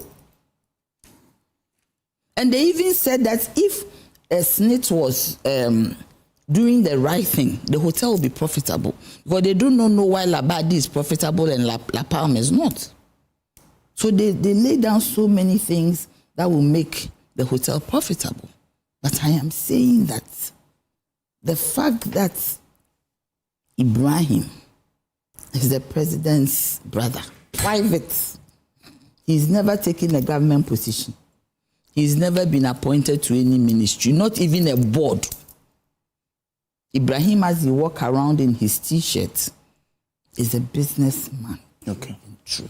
But I don't think that we should do this to him or any private businessman. Because I always say that, do you have to go through something because of where you come from? Okay, all right. Because of where you were born? I do not think so. As long as you are capable to do it, you should be allowed to do it. Okay, all right. Kojo, just a little addition to what he has just said. I realize that Yah is really struggling to admit the fact that the NDC guys did not speak well. How am I struggling? In terms of the insensate attacks that they held on Brother Champong and Kenufusata. When you are talking, I'm quiet. Please, indulge me. I beg you. I'm not struggling. Please, I beg you. Calm down. You see, this attitude of the NDC is what we need to stop it. You are not promoting national cohesion. Oh, Jesus Christ. That is wrong. For a whole sitting president, then candidate Mahama, to describe President Akufo-Addo that he's going on a lavish, retirement, and his family members will be stealing. I expect the president to withdraw that statement.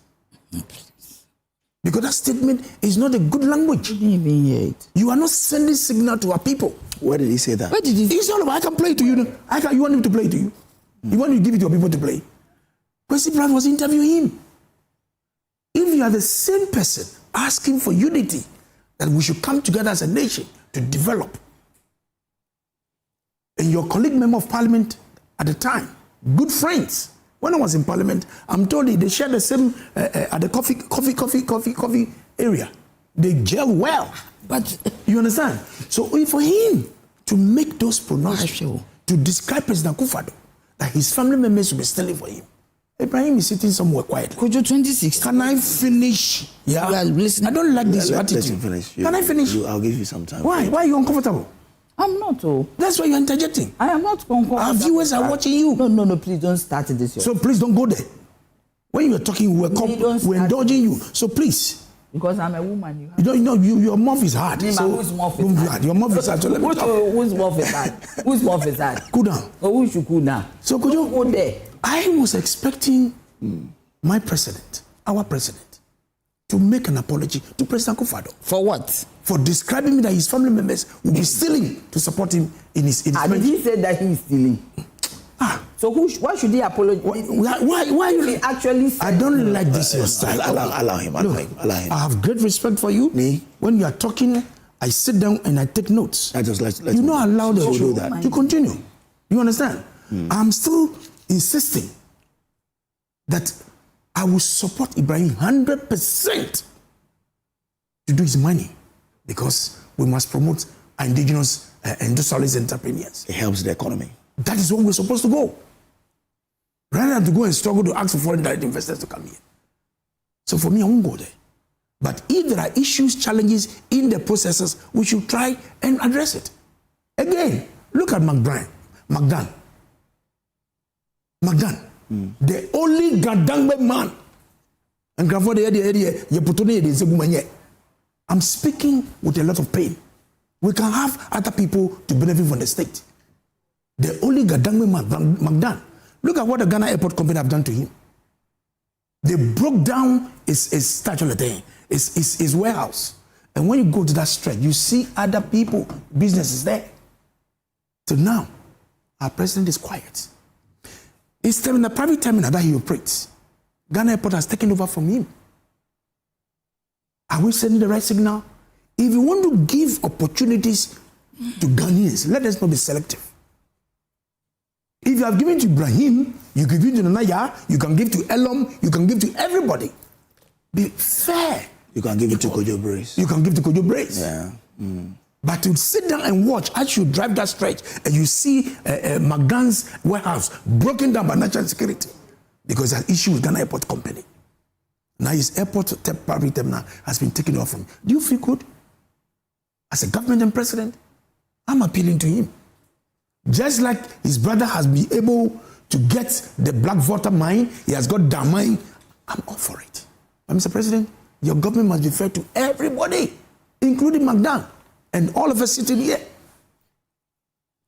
You keep repeating that there's a distinction between what do you call it? The human being business. And the company. And Solomon and Solomon, my lawyer is here, my lecturer is here.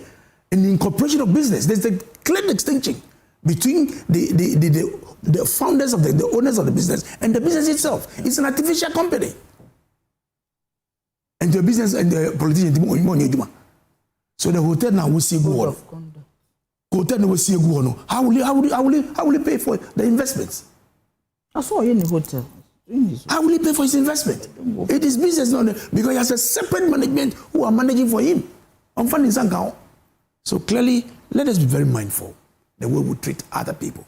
Okay. Because time changes. Every day. You see, my dear, this Dani, I want them to use it for themselves. What didn't they do to His Excellency Mahama in this country? 2012 to 2016. You get me? The things they said about him, the lies. Has anybody apologized? 4 legs good, 2 legs good, 4 legs bad. What is good for the goose is good for the gander. What MPP did to His Excellency Mahama, I will never forget it. The things they said, the way they treated him. Look, His Excellency Mahama is a nice person. No? I went to a funeral, E.T. Mensah's funeral. His Excellency Mahama stretched his hand to greet Nanado. Nanado passed him by. Not somebody said, I was sitting there. He just passed him by. Do you get me? But today, Nanado comes to His Excellency Mahama and he greets him with love like a brother. Who should apologize to whom? Didn't we see Kwewu? The way he greeted him warmly. Nanado never did that to him when he was in power. I have gone to places severally where Nanado was there. His Excellency Nanado was there. His Excellency John Dramani Mahama was there. Nanado would just pass. So what are you talking about? If there is an apology to be given, you need to give a tanker full of apology to His Excellency John Dramani Mahama. You destroyed his name, denigrated him, made everybody feel he is worth nothing. Which politician suffered more insults than Akufo-Addo? Please, I beg you. You said when you can't beg me. You said when I'm talking. Which politician suffered more insult than Akufo-Addo? From the NDC. Once you ask for it, you see people once you ask for it, give her that. Give her that. Which politician suffered insult than Akufo-Addo in this country. You asked her to give. But she did, so let me give her some dose. You use your dose is not doing anything. What did Akufo-Addo suffer? In the air. What did Akufo-Addo suffer in this country under the NDC? I am saying that please don't go there. What you did to His Excellency Mahama, if you people have to apologize, you need a tanker full of apology. You need a ship. A tanker full you of need the things that you need said, ship. You said about a ship is the small. No, I'm not talking like animal ship. Vessel. So in a ship. So you said it properly. No, but I understood it. Yeah, so I heard. He did this. So I didn't say sheep. I said sheep. So the point is that I am telling you. If you what did Akufo-Addo suffer in your hand? I am telling you. What kind of name did you call him? If somebody what did you say about His Excellency Mahama? I am saying that His Excellency Mahama has embraced Nado. Did Nado embrace His Excellency? Where? I said severally. I went to program that he passed them by. I've also seen. Even they are even showing videos on social media where he passed. It is not true. I've seen now that you want to jail, it is not true. Okay. All right. It is not true. Thank you very much. Lawyer, let me come to you. Final take on this and then we can move on. Well, as I've said, I think the law is clear that it's possible for the minister to go this route. The minister has chosen that option. The processes have been gone through and one of the bidders has been selected.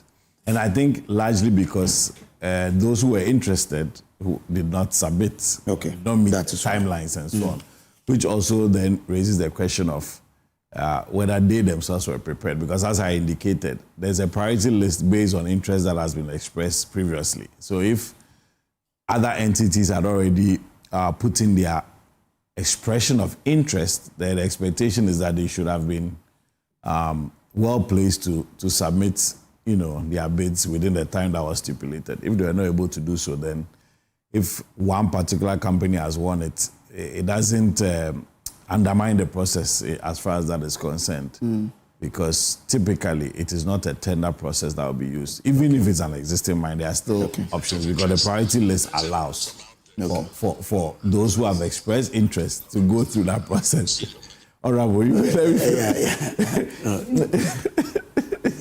No, don't play it here. Don't play it here. Yeah. Yes. But I want you to end by educating us on, this whole issue about if you're a politician and you have a company, can your company still do business with the state or not? Well, your company can still do business with the state. There's no doubt about that. But again, just like we are talking about these issues, you should always look at the propriety of it. I mean, there's a legal and political aspect. So legally, as you said, the company is separate from the shareholders. Yeah. So there's a clear distinction in law between the person who owns the company and the company itself. So technically, the company can engage in any business, even if you're in government. But there's always the risk that it will be perceived wrongly, which is why you have to balance the considerations. So, for example... There are conflict of interest. So, for example, when Dana was talking about, for example, code of conduct, various codes of conduct may give indications of the extent to which people who are, for example, in government, their businesses can engage in it.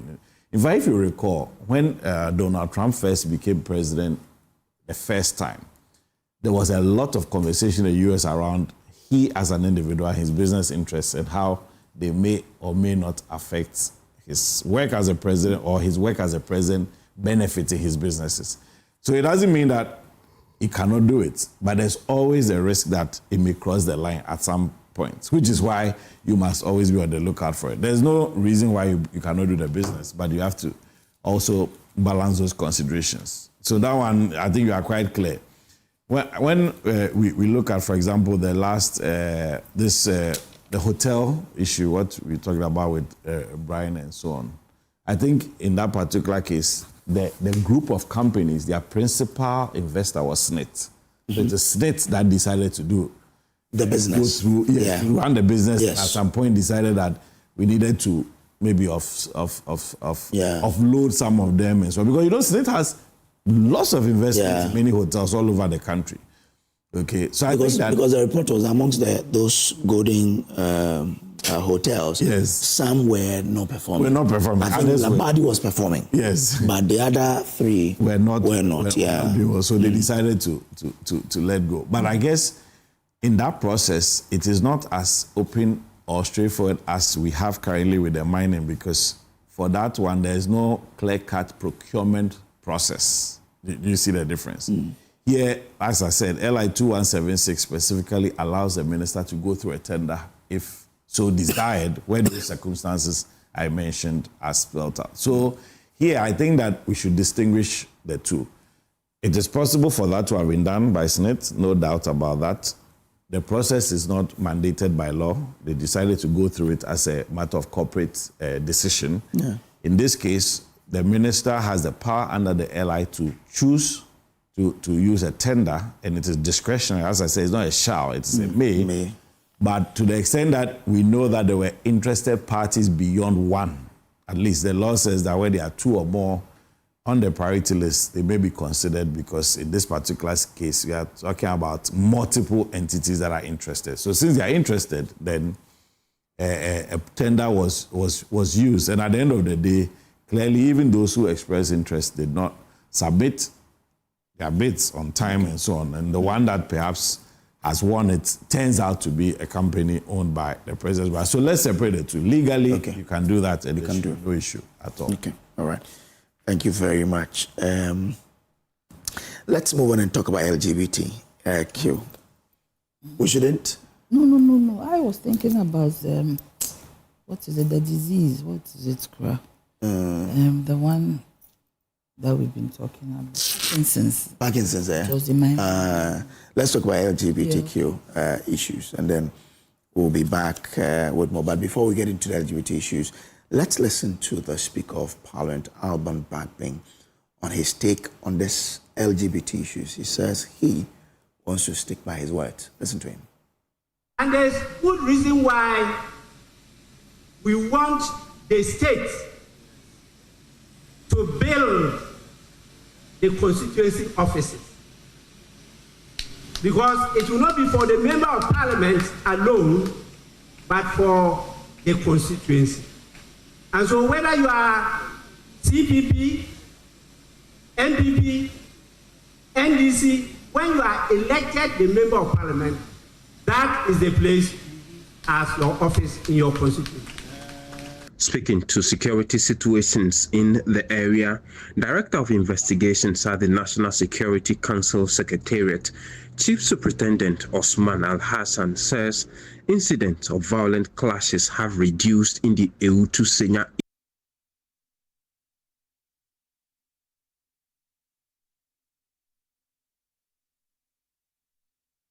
All right, so we're back now. Let's talk about LGBT issues. The titles, I'll start with you on this one. I said the first one with lawyer. Let me start the second with you. The president says it's not a priority now. The speaker says he will ensure that it is passed when parliament resumes. There's a clash here. If you listen to sentiment in this country, people really support the LGBT, the bill. So what do? We go speaker, or we go president who says that there are other things we need to do now, not on the LGBT issues? I recall, the LGBTQ SYZ was a political campaign tool against the NPP. Because our friends really use it a lot to make sure that they can really propagate well and come to power. And at a point in time, men of God use their pulpits to really speak up to make sure that this is done. But we are aware that someone took this matter to court, to the Supreme Court, for an interpretation or whatever. And that really make it difficult for the president to assent to the bill into law. And in the transition from Parliament to the office of the president, I recall Adeti wrote that this is what they have received, and the speaker himself was copied. so they should hold on until the determination of that suit. But our friends in NDC did not take it lightly. It really gingered them and described Akufo-Addo with so many names. I have some words I don't want to quote what Sam George, the way he described President Akufo-Addo here. Very vulgar language that he described President Akufo-Addo. And sometimes you ask yourself whether indeed that is how we should speak to our elders. I mean, growing up, I was really taught how I should relate to elders, seniors ahead of me. Even when you disagree, sitting here as I disagree with President Mahama, I can't use certain words on him. Because, Kojo, if it's in my family, I'll love it. If President Mahama is part of my family, I'll be grateful. The fact that because of politics you can get up and talk anyhow, use all kinds of vulgar language on your opponent, we must detest it because it's no good. So our friends use this thing so hard, knowing very well that there's a litigation pending. I saw Dr. Lawrence Tete. He spoke tough. He marched to the Jubilee House, charging the chief imam, his colleague men of God. They should speak up. Today, the data has turned into meow. He cannot even cough. He said, President Mama has no choice. He has to sign the bill. See, now they are playing all your audios. I told you, cows are trapped by their horns. Men are trapped by our words. You, communication minister, you can force the hand of the president. Now he said it's not a priority. Priority yesterday is priority today. But these are moral issues. But at least the speaker who is part of government still says that they will pass it. Okay. Come in there. I've been in the House for 8 years. I have worked with Speaker Bagui when I was a deputy. Okay? So if our men of God who were so vocal in 2024 are not quiet the moment the president talked about not being priority. The president said he's an Assemblies of God member, no dispute about it. How come it's not a priority? A moral issue? When you stood on it to campaign to win power, now you've gone the power because Lincoln University want to give you an award. And they said because of your position on LGBT, they are not going to give you an award anymore. So you want to divert and say that it's not a priority. It is a priority. It is a priority. So we must go back to it. By your words, you say you will sign when you come. And again, because it's a private member bill generated by colleagues in the chamber, the cost of funding the bill is not from the state. So the president at the point said, look, now I will take it upon myself for my Attorney General to lead the bill itself. So the government must take action. But the speaker said he should leave it for the private. I'm pleading. So the president said he want to take it from the hands of the MPs themselves because most legislations are funded by the state. It is the government that funds the enactment of these laws in the House. So if last year, when was it the Catholic Bishop Conference, they visited him and they reminded him of this LGBTQWSYZ. Then he said, oh, the matter is a private member a bill, so if he want to take action, he have to take it upon himself for the Attorney General to lead. That was beautiful. That was good. So what has changed? Then you were expecting, you were saying that President Akufo-Addo has been twisting the hands of universities in Ghana for him to be given honorary consul awards. And if he were President Akufo-Addo, he waits when he retires before he's giving this award. Then 24 hours, he went to Korea, Seoul. Then they decorated him with the doctorate awards. The second one was the Lincoln one. So I was like, Mr. President, what has changed? You were condoning yesterday, and today you are taking it. But fast forward, the speaker knowing him having worked with him, it's somebody who is so principled that he wants to do. But like what you have taught me and my practice in the chamber, when the bill, every Friday, when the majority leader will present the business statement, it will table all the items of things that they want to do in the following week. As for the speaker, it's just an umpire. If the majority leader will not add the passage of that bill on the other paper to be treated as part of business, the speaker cannot do anything. The speaker can urge the majority leader, can he add? He can decide to add it not. Meanwhile, your president said it's not a priority. Who dare you to go and add it to the business statement for it to be handled at the chamber? So clearly, the speaker has spoken well because of the statement made by the president that is not a priority. Under no circumstance would Honorable Ayariga add it to the business statement for it to be taken. Yes, that's what I said. That is why I say it. So you mean the speaker is aware of that and he's telling Ghanaians he will do when he cannot do anything? The speaker will only do when it is presented before him. Then he will refer the first reading then to the committee. To look at it. Let's listen to the speaker. I want us to really understand what he said. Let's listen to him now. I don't know what is in Parliament. His Excellency the President assured me that when we pass the bill and it comes to him, he has stated it before, he was going to assent. Speaking to... So that says the speaker, he says the president assured him that if the bill is passed, he will assent to it. That was then. This conversation, he said the president assured him, not at the time that he was speaking, some time ago, that when Parliament passes the bill, he was sent to it. But now the same president said it is not my priority. So if it's not my priority, it is my business that you are carried in the chamber.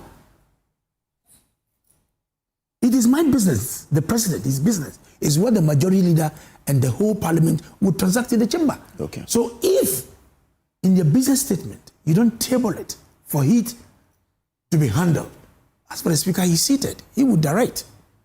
You refer to the appropriate committee to look at it, then they bring it to the plenary for them to discuss and pass it. So if the majority leader is not bringing the bill before him, what is he going to do? Will he be surprised if they do it? If they put I'm here to say it. I'm here to say it. Will you be surprised if they do it? I'm saying that the president said, this is not my priority. At the time when he was in opposition, it was a priority. When they sat on a high horse, singing, you know Kojo, when you come to my town, last week we started the Kojo festival. Where we dance all over. They use it as a campaign tool. Now he's in a hot seat because Lincoln denied him the doctorate degree. Now he has made a U-turn. He said, oh, this is not a priority for me. I have to look at education. I have to look at jobs. It is important. But these are moral issues. But Kojo, I want to see our men of God. I was watching social media. Hello, I saw Prophet Kojo Odro. Kojo. He has come back. I think it's Kofi-Addo. Kofi-Addo. He was his usual best. Talking. Fine. The Catholic Bishop Conference has been consistent for them. They've not changed. Last week when I came to your sister station, the show, the head of the Methodist Church the presiding also reacted to fellows of Sukwachi. They are not kids. Ghanaians are not kids. Ghanaians are really sensible. Thank you. So, Mr. President, you can't say something yesterday, then today, then you change your mouth. You've done 10 minutes. Thank you. I'm grateful. Let me come to Nana. Kojo, how are you? I'm well. Me here, I don't know whether his English teacher died early. Are you insulting me? I'm not. I'm just. You've insulted me. I'm not. I'm sorry that I've insulted. I went to Presec Legon, so be very careful. I was taught by Mrs. Achampo. I'm talking about primary school. May I so rest in peace. Secondary. I can give you the name from class 1 to middle school when I went to secondary school. So be very careful. You see the name, the word. What do you mean by my English teacher died? The name, the word now. Now is a present tense. It is not future. So it is also contextual. If the president didn't add the word, he knew what he was talking about. If the president didn't add the word now, that would have changed the narrative. He said now As I stand here, what my mind is on is what is happening. You get me? The president was faced with all manner of things, especially our fuel prices going up. And he needed to find a clear disposition to deal with those ones that affect a lot of Ghanaians. It affects business, it affects the day-to-day, it affects everything. It might even affect the gains we have made thus far. Do you get me? Transport prices, if anything happens. So he has a concentration now. If anybody says, okay, if I come to your place and say, Kojo, let's go and have fun, you say, Nana, now as I sit here, I'm not in the mood to have fun. That we can go tomorrow. He's talking about and now, as I stand here, and the opposition have twisted it. I do not think that the president will ever say that he will not assent to the LGBTQ whatever plus. Okay. So I get your explanation of the now contest. Yes, a context. But I also want to add that. What has changed between yesterday when he said this is a very critical matter and today now that this is not? You see, if you are faced with, you've had a smooth everything and you are faced with some form of crisis that is going to affect the gains you have made, immediately your mind is on Ghanaians. How are my people going to cope? You see that they've gone to a meeting, they've taken off some taxes, some relief to consumers. MPP didn't do that. Petrol went so high, they didn't even think about removing one tax or the other. The tax built up on petroleum. So if somebody says now, right now as we stand here, what I want to do is to think about how I'll bring relief to Ghanaians. Look, No, I understand. The Catholic... You've not answered my question. Which one? The issue was with LGBT. Yeah, that's what I'm saying. Yeah, yesterday LGBT was a critical matter. Yes. Today, now. Because yesterday he was not faced with some of these things. Do you get immediately? He was which things? I am saying that for me, what he said was contextual within what was going on. Petrol prices about to go up. So many things. But yesterday petrol prices were going up. He wasn't in government. Okay. Did you get me? He wasn't the president. Nanado ran away. His Excellency Nanado. He said he pushed the thing away. He said, don't bring it to my doorstep. He said it, I remember. He said, Bagme, Right Honorable Bagme, if you make a mistake and bring this to my doorstep, there's going to be problem. He pushed it away. His Excellency Mahama at the time was not in government. But he said, you see, there are three arms of government. Today, if Parliament says that we have worked on it, accent, are you going to tell me that he will say he will not do it? He will accent to it and make it into law. I do not see how Nye will say that because he didn't get was it honorary doctorate or whatever, he's not interested in LGBTQ. What would that honorary doctorate do to him? He wasn't going to use that honorary doctorate to get a job. It wasn't a desperate situation.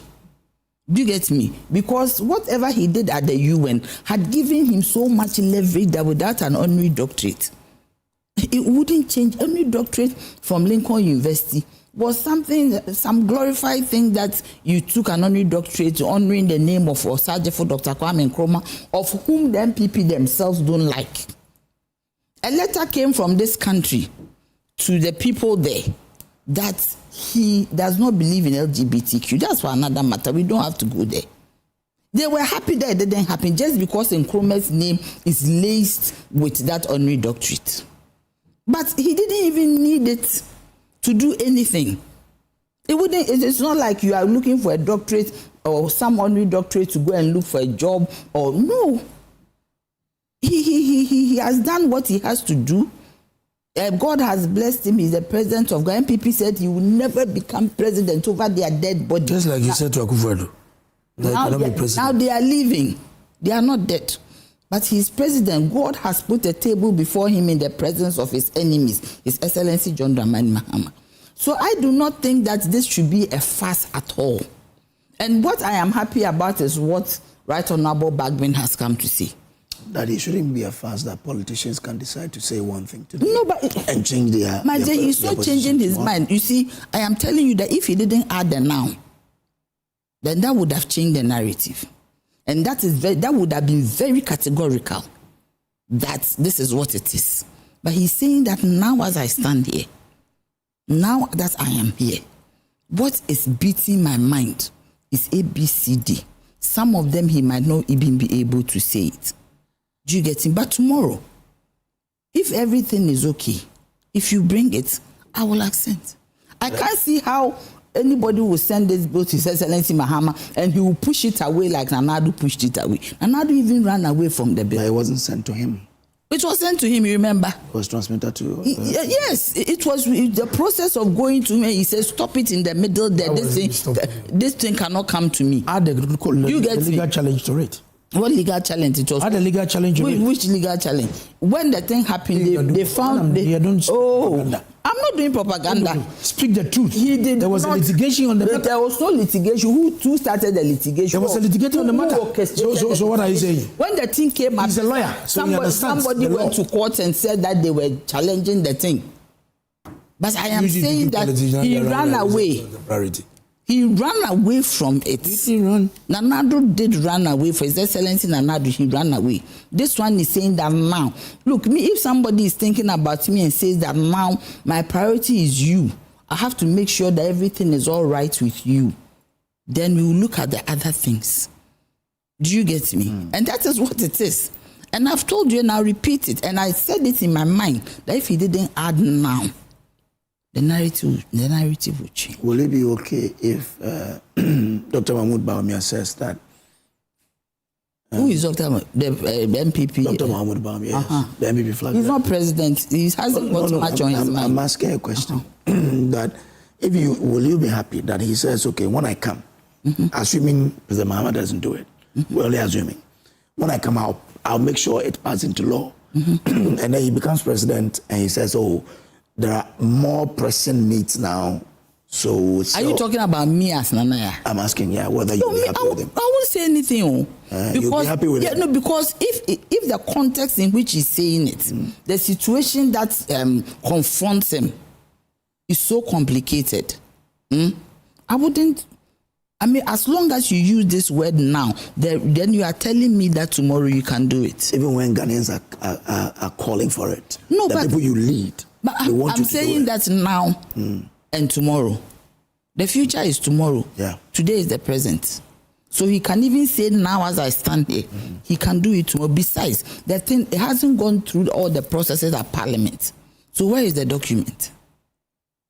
But you see, we only have a problem. As Titus has explained, the majority leader is doing government's business. If it's not a priority by the government, it will be difficult to find it expression on the business of why is it why he says he's been he said now the now is past, we are into the future.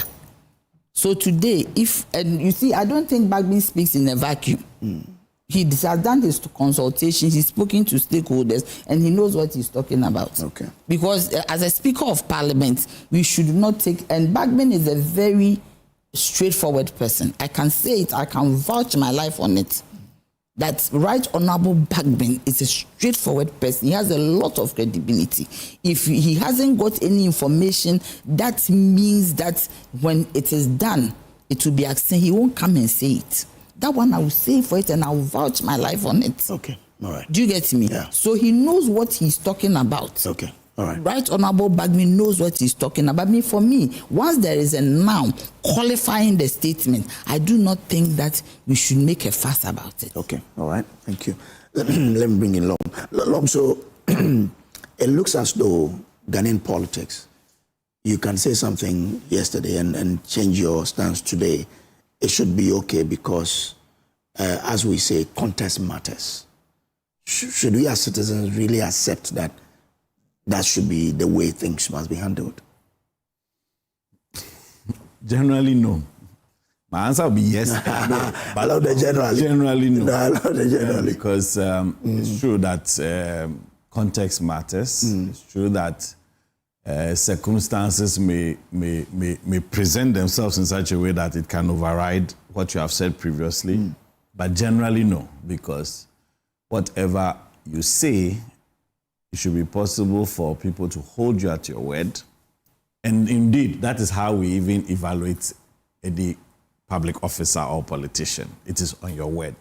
So what you say should count for something. Otherwise, then there's no point even listening to what anybody will say. We should just simply allow, let's say, our leaders to get into office and then just work as they go. But the reason why we listen to politicians or our leaders prior is because we want to know their differences, how this one thinks, how that one thinks, what this one's vision is, what this other person's vision is, so that we can be clear in our mind that when we vote for this person, this is the direction we want to go. We would not like to listen to our politicians give us an idea of where they want to go. And then when they're actually there, they are not going that way. So I'm saying generally no. But of course, context matters, where there are times when you may need to adjust because it's a vision that you may have, but the vision will be subjected to things. Last time when we had a conversation, for example, around the energy sector, one of the things that came up was about this US, Israel, and Iran conflict. Last year, when the budget was being done and prepared for Ghana to be presented by the finance minister, the assumptions that went into it did not contemplate this conflict. So obviously, your word last year may be affected by a change, which will not impact your energy sector, as we said, and all of that. But generally, we should see that even when there's a change or move from what you have indicated, there must be clear justification why you are moving, clear indication of when you come back to it, and all of that, so that at any point in time, your word will have the weight that it's supposed to have and all of that. So my answer is simple. Generally, no, because your words must count for something, and that should be the case. Now, on this issue of the LGBTQ plus, and so on, I think it is one of those issues that cannot be put on the back burner. It cannot. The reason is simple. I recall several years ago when the Professor Fiajo committee was tasked to do the constitution review. That's over a decade ago now. At that time, even the constitution, it was a constitution review, so the commission went all across the country to pick views from people. Even at that time, over a decade ago, one of the most consistent messages that Ghanaians sent across all consultations was the fact that they wanted this issue of LGBTQ plus to even be in the constitution. And I recall that time, the commission had to consistently explain that it's not everything that must be in the constitution. There are certain things that must be dealt with in other forms. For example, through legislation, through enactments and so on, directives and so on.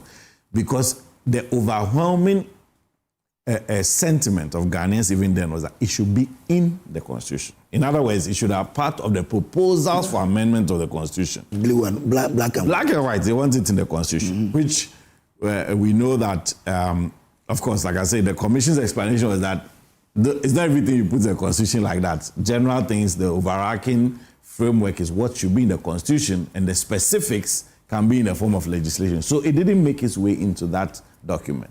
But since then till now, many other, whether it is Afrobarometer, surveys, there have been research conducted amongst Ghanaian populace across religious groups and so on. Consistent. The message is clear. Overwhelmingly Ghanaians support it. And you see, the thing about matters pertaining to values or morals are that you cannot separate them or insulate them from other things. Because as, for example, let's say we are developing our economy. We want to move from lower middle income to first class countries and so on. As you grow in the economics, you need to be improving in your value systems as well. Because without value systems, you have significant maybe issues, even when you become more developed as an economy. But let me give you a very small anecdote. A friend of mine told me a story. He was doing graduate studies in Germany. So at the time, he was doing his MBA. He had a German girlfriend at the time, a young man who was outside studying. One time, he went onto a train with his girlfriend. He didn't pay. You know that his girlfriend reported him.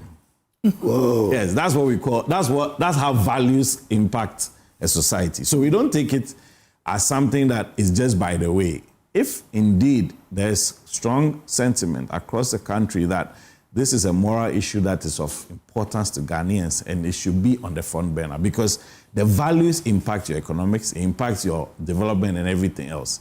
And on this issue, we need to see action. I think that's the point the Catholic bishops make. That is cannot exactly. separate the economy from our values. Exactly. And the Catholic MPP, why didn't they? And the Catholics, yes, the Catholic Bishop Conference has made this point clear. Many other groups have come out strongly in this field. The Methodist presiding bishop. That is exactly why it cannot be put on the sideline. So, I mean, the president has said that it's not a priority now. It should be a priority, because it is one of those things that will not go away, given the background I've given. It should be a priority. In any case, many things can be done hand in hand, because we know that the legislative process itself takes time. I mean, I've seen, when I read, for example, on my journal line about what our Speaker Bagbin said, that report also indicated the fact that it had been referred, that in this current parliament, it's been referred to the Constitutional and Legal Committee. But that committee, according to Reverend Tim Kojo, is yet to even sit on this particular matter. Exactly, which means that it should be, there should be serious yes, we should push for it, because when the committee even considers, that's when they even, for example, put out notices to the general public inviting memoranda, people, because this is a different parliament, which means that they have to go through the process again. Those who are opposed, those who are in support, and all that. So if we don't see traction on it, it means that we are not putting, let's say, we are not giving or putting our money where our mouth is. We should back it up.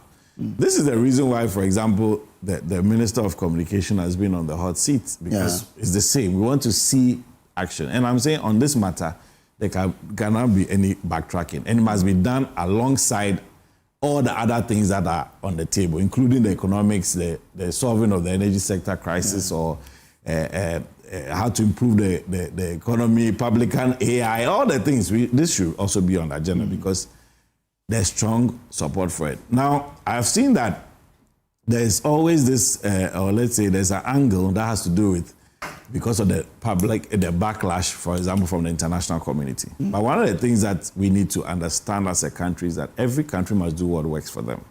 Because a lot of the things that happen in the West are unbelievable, even if you want to start going into them. So we should also advise ourselves. If this is what our people have expressed clearly their support for, it should be a priority. And the government and the majority in parliament obviously should also push it, as well as the minority. Thank you very much. A very brief one.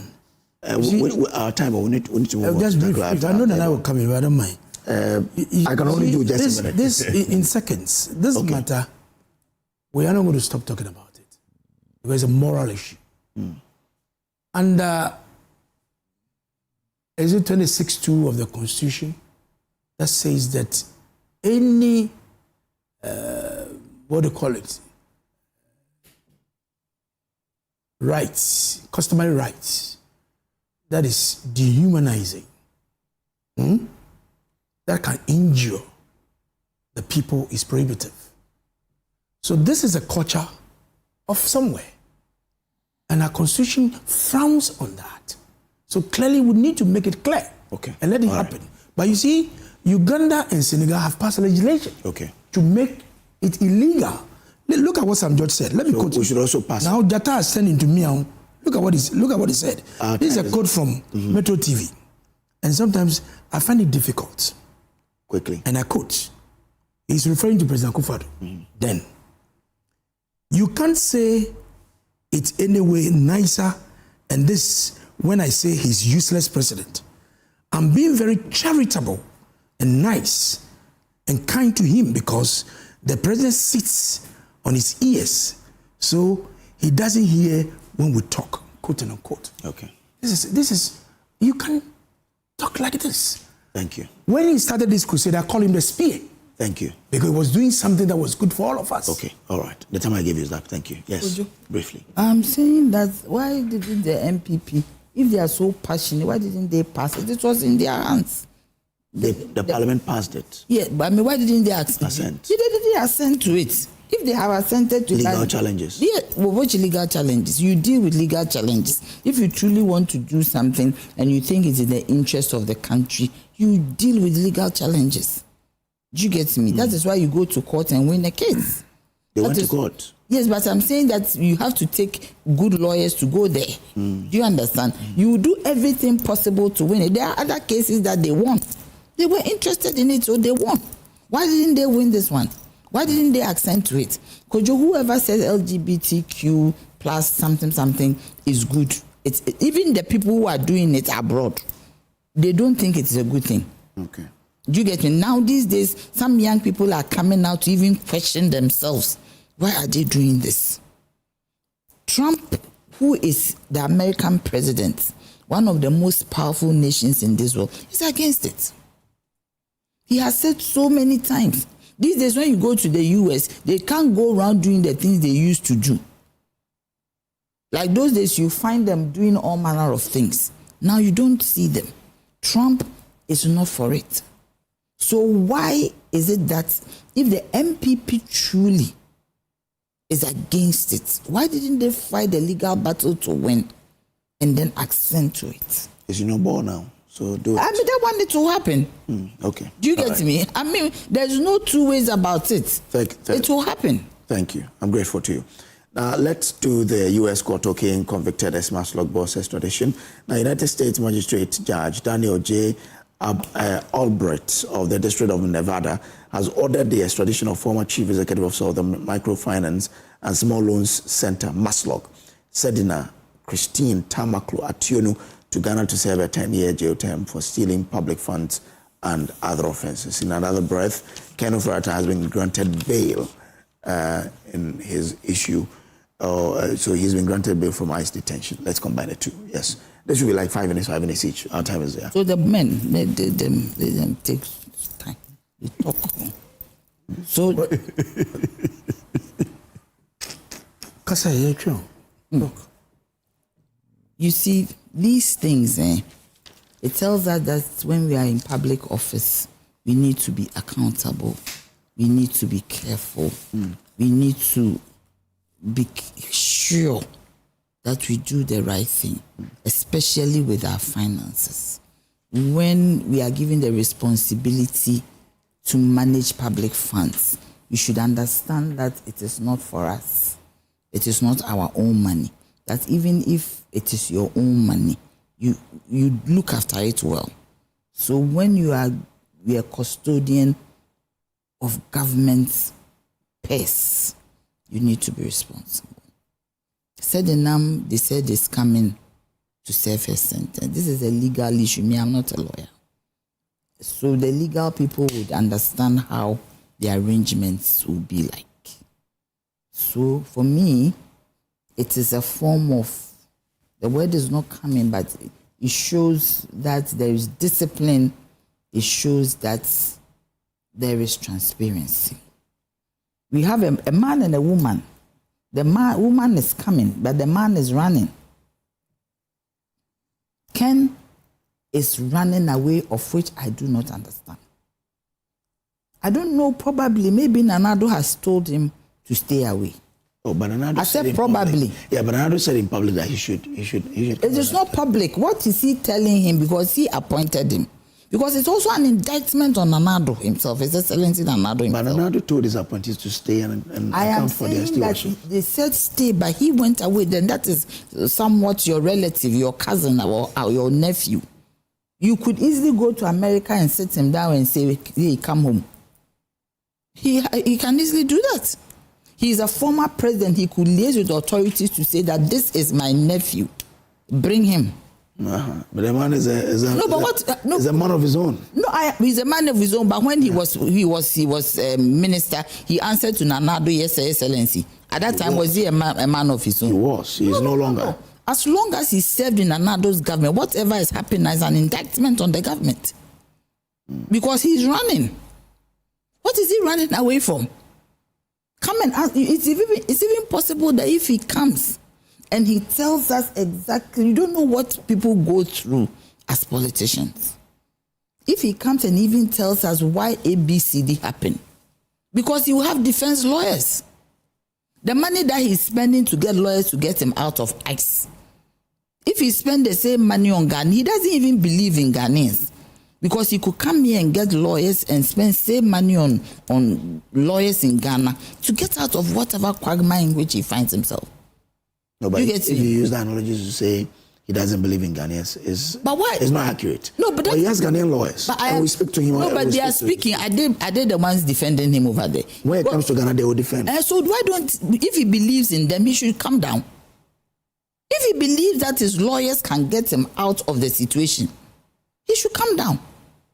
I don't even know why he's there. But why didn't the state also take his proposal of being available to be cross-examined or whatever virtually? He gave a proposal of I mean, why virtual? You see, whatever Ken was afraid of has happened to him.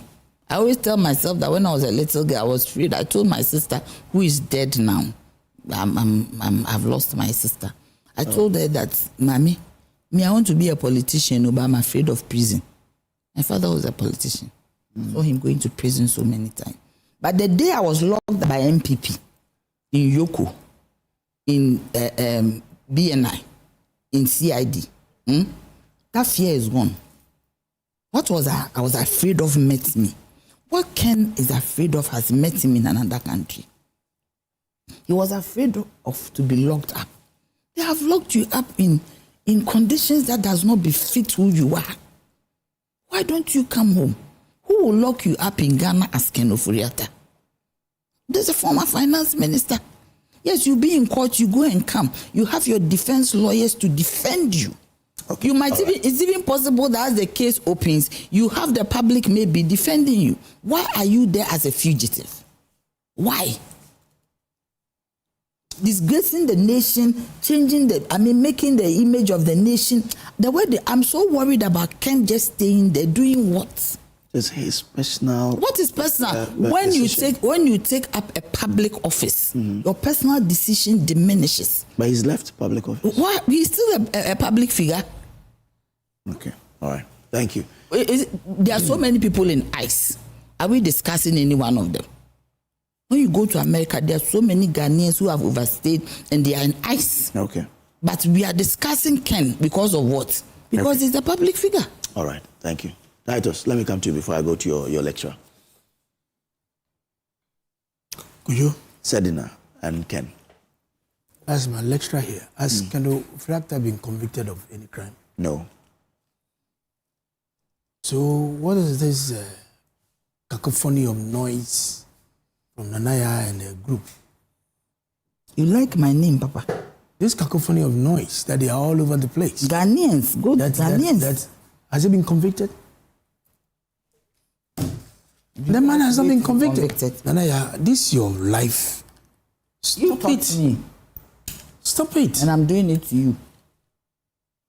You see, when you charge the person and all this things going on, fine, and you've convicted him, that is a different matter. What Ken is going through me, I'm not happy. I equally wish he's here. But where you have put the power in your mouth, what he taught me, one of the key elements of criminal jurisprudence is the pronouncement of innocence, and you are proven guilty. The person has not been charged. He has not been convicted. He has been charged. Then he has been charged. No. At the time when this matter started. Yeah. No, but he has been charged. Nana, can I finish? I think he's referring to when he started. I beg you. At the time when we're making all these queries, then they go out, oh, he's a thief. He's a criminal. He has run away. These are the very people. Apostles of accountability. You are one of them, so let me refer to you. You respect me. Apostles of accountability. When last week, a few weeks ago, before Parliament rose for the Easter, why are you pointing? They are moving a motion to make Sami Jevi and his institution accountable. They are running away. And you say what? President Akufo-Addo, why is he not telling? Don't point at Please. me. I said don't point at me. Well, you people. You respect me. You people. Don't point at me. You people. Kojo, Yeah, I was saying that. I said, don't point why is President Akufo-Addo not telling his cousin to come back and face keep your finger down. I'll raise it. It's by 2 months. It's disrespectful. At the same time, when what do you call it? The lady said in a she's a good friend. I've been doing the engagement with her. When she was convicted, when she ran away, did President Mahama ask her to come back? At the time when he was in opposition as Kande Mahama, did he compel her to come down here? It's a private matter. President Mahama cannot tie her leg and with rope to pull her to come. Did he tell her, come back and take your prison sentence? But she was there.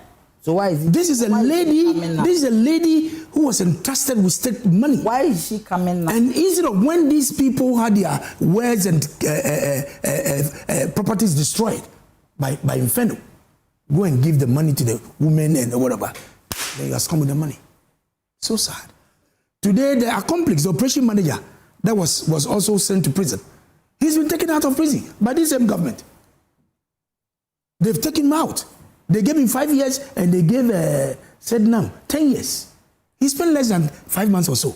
He's working free. He said 5 years. And the president has that opportunity to. Yati. So she's coming. But when was the case? No, please. So you said he spent 5 months.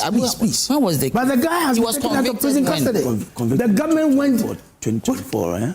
I think the conviction. Is it 2024? Lawyer, do I have the floor? Me.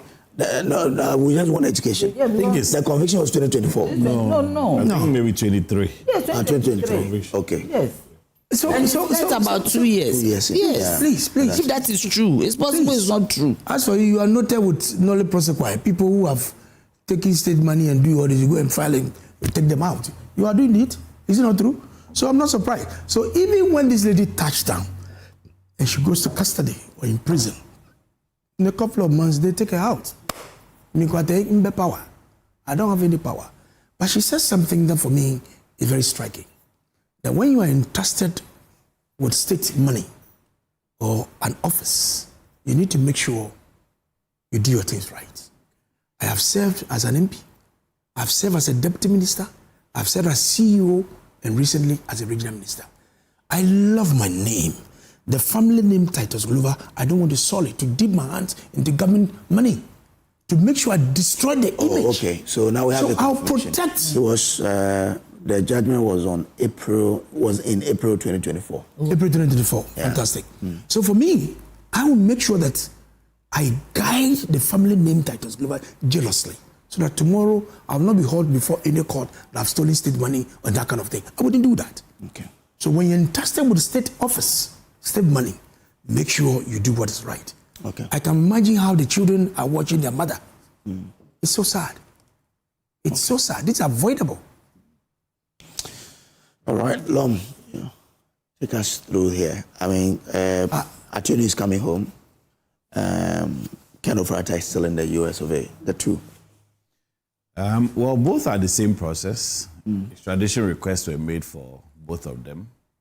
Sedinas was much earlier, and now it has come to the end. Okay, not the end, but the judicial part is done, where a court has actually certified that she's extraditable. Yeah. So now the decision lies with the Secretary of State to take a decision, because there's a political aspect to it as well, whether an extradition request will be granted.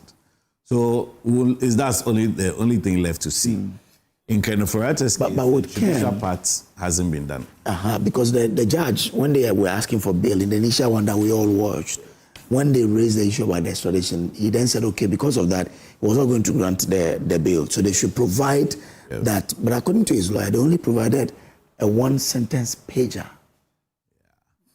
Which, for me, is one of the things I've been mulling over, let's say, this weekend, because it seems as if, well, we know from the Ghana side that the extradition requests have been submitted. Yeah. In fact, when you see the chronology of events so far from what OSP has reported and so on, that has gone a long time ago. So as far as that ICE proceedings were concerned, what the law, or at least what the judge required them to do, was to submit evidence, proof that there was also an extradition request. Well, you know, there are two separate proceedings, but the judge wanted to see it in order to, and they didn't provide it, which is strange because, of course, they are ICE, let's say, prosecutors, which means that they also have to get copies from the Secretary of State, which is a different institution.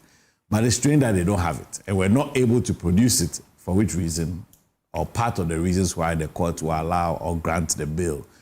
We've heard that the conditions are a bit more restrictive as well, but for me, if that proof of extradition was presented, perhaps the bill would have not even been granted and so on. So it's quite strange that has not been done, because from the Ghana side, we say we have submitted. So it means that if it's before the US authorities, then I don't see why ICE officials were not able to get a copy from it, because they themselves informed the court that it exists. And he said, bring the proof, and you have not been able to provide it. But as I'm saying, that is a bit strange. But legally, they are the same process. Sediness went earlier. Court has certified as extraditable.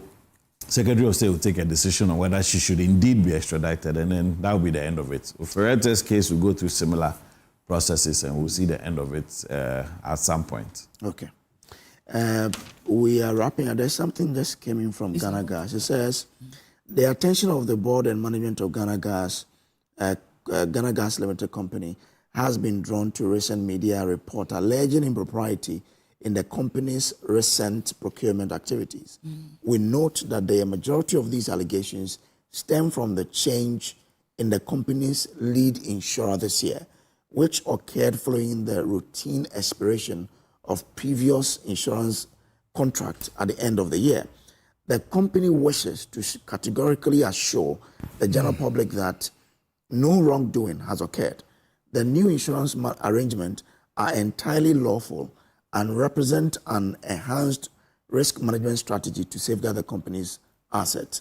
Furthermore, all contracts awarded to date have undergone the requisite approval processes from the Public Procurement Authority, following commitment authorization granted by the Ministry of Finance. The board and management of this, on this basis, reaffirms our commitment to its stakeholders and the general public. The company remains fully focused on delivering gas in a timely and efficient manner to ensure the nation's energy needs are consistently met. So that's it. Grateful to you. Please, I wanted to ask one question, lawyer. I want to ask one question. Lawyer, yes. That will bring a lot of... Just one question. I've gotten the notification that we've spent... No, I wanted to ask him that I have a shop. So can I supply water to Flagstaff House? We'll do that education at the back. Thank you very much. This contract will be 99% source. Thank you. The contract is source. 99% source. Kwalija is a lawyer and an energy expert.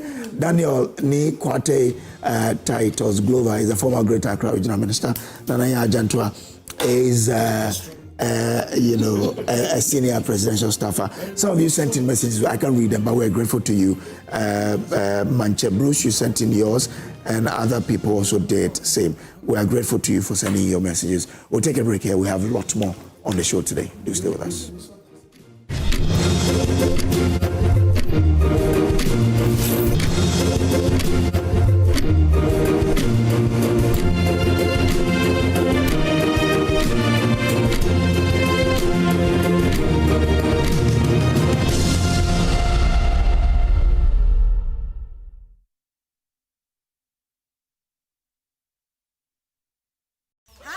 Let me share my wildlife experience with you at Safari Valley Eco Park.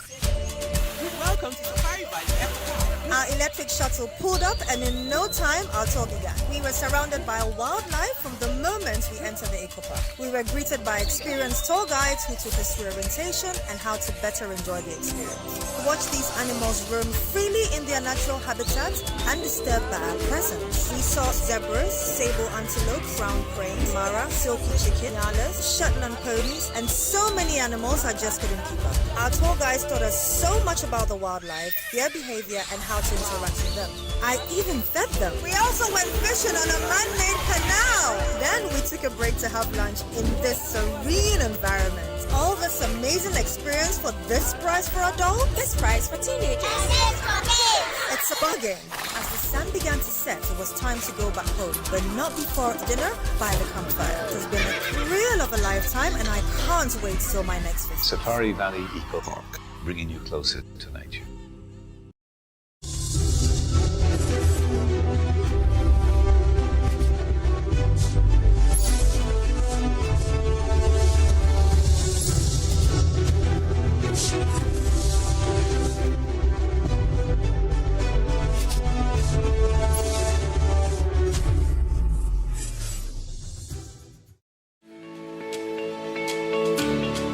Shield silicone paint repels water, dispels water vapor, is washable, self-cleaning, and durable. Now, you can appreciate how and why Shield silicone paint is super strong and thus able to do what other paints cannot do. Shield silicone paint from Azar Group since 1921.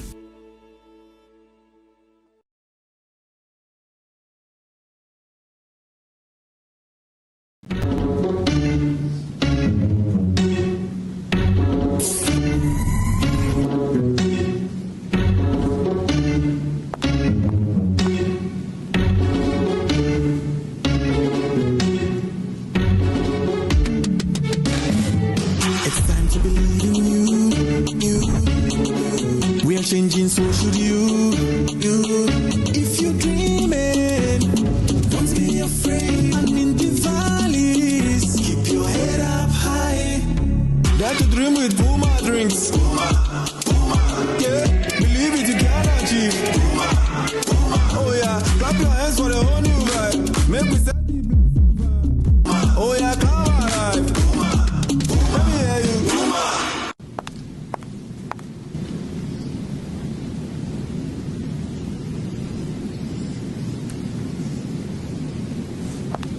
Puma drinks, a whole new vibe. Another quality product from Casa Precon. This advert is FDA approved.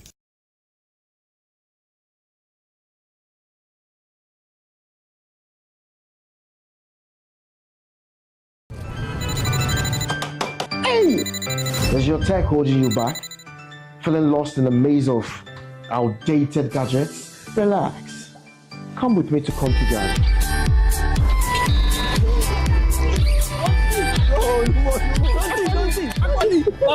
Magic.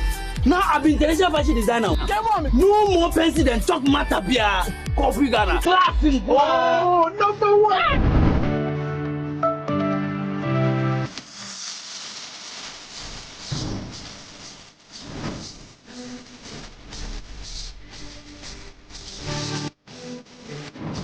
At Cojo Ghana, we don't just sell electronics, we transform your life.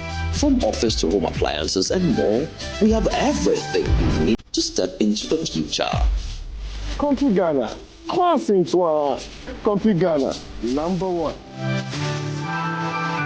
When it comes to getting a vehicle as exceptional as a Nissan Z9 or any top-tier brand on your wish list, one name leads the pack: Bowen Darwin Ghana Limited. Located at the Thermal Light Industrial Area, the Nissan Z9 is engineered specifically for Ghana's challenging and unpredictable road conditions. From the smooth city stretches to the rugged rural trails, the Z9's two-wheel and four-wheel drive options, 240mm ground clearance, and reinforced suspension system deliver unmatched stability and control. Whether you are navigating potholes, muddy roads, steep inclines, or graveled paths, the Z9 keeps you moving confidently. Its full LED lighting system transforms night driving, giving you crisp visibility even through rain, fog, or poorly lit routes, making long-distance travel safer and more stress-free. With advanced safety technologies including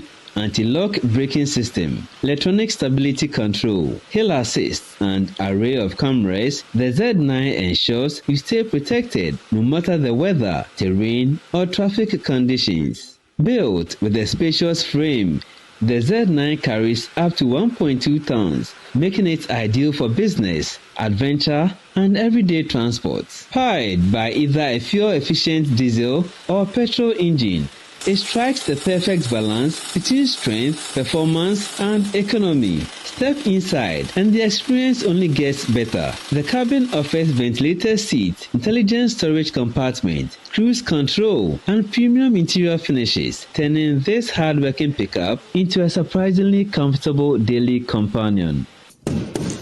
Z9 pickup truck from Nissan. Looking at its unique honeycomb grille and this beautiful LED lights. It's not just for the beauty. It's giving you comfort, yet very tough on the road. Whatever your need is, Z9 pickup truck from Nissan got you covered. Depending on the trim, buyers can choose between two robust engine models, M90 or 4K31, paired with either a 6-speed manual or an 8-speed automatic transmission with multiple drive modes to suit every road and driving style. Beyond the incredible capability and comfort of the Nissan Z9, Bowen Ghana Limited offers a full lineup of brands that deliver unforgettable driving experiences. From J4 and Haval to even the prestigious Range Rover, there is a vehicle for every lifestyle, every ambition, and every journey. Running out of petrol during your journey shouldn't be a bother. This J4 model features a dual powertrain, combining petrol and electric energy to enhance efficiency and performance. So why wait? Call 055 783 3989 and let Bowen Ghana Limited transform the way you experience the road.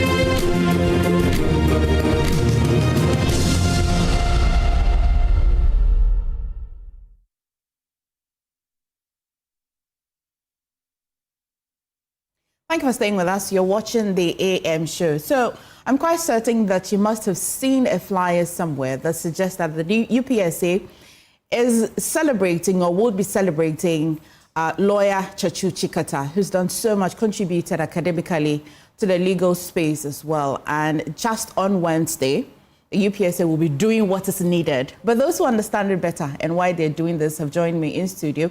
Gertrude Amoko-Ama and Thomas Kojo Konsa are both lecturers at the University of Professional Studies here in Accra, the faculty, particularly law school. Thank you so much for joining us this morning. I've seen the flyer.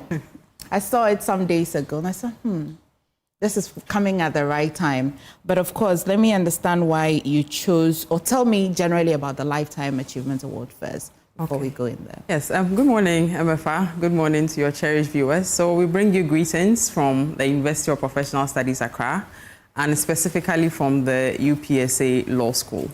So this platform, or this initiative, the Lifetime Achievement in Law Award and Honorific Lecture, is one of the flagship programs of the UPSA Law School. The rationale behind it is that as a nation, there's a need for us to celebrate those who have contributed immensely or significantly, and in the context of the law, towards the development of the law and the rule of law generally. So this is a platform on which we seek to recognize and honor distinguished personalities who have done immense work towards the development of our legal system and the rule of law generally. This was actually instituted in 2023. And the first recipient of this award was Professor Justice Samuel Kofi Dateba, renowned academic and former Justice of the Supreme Court.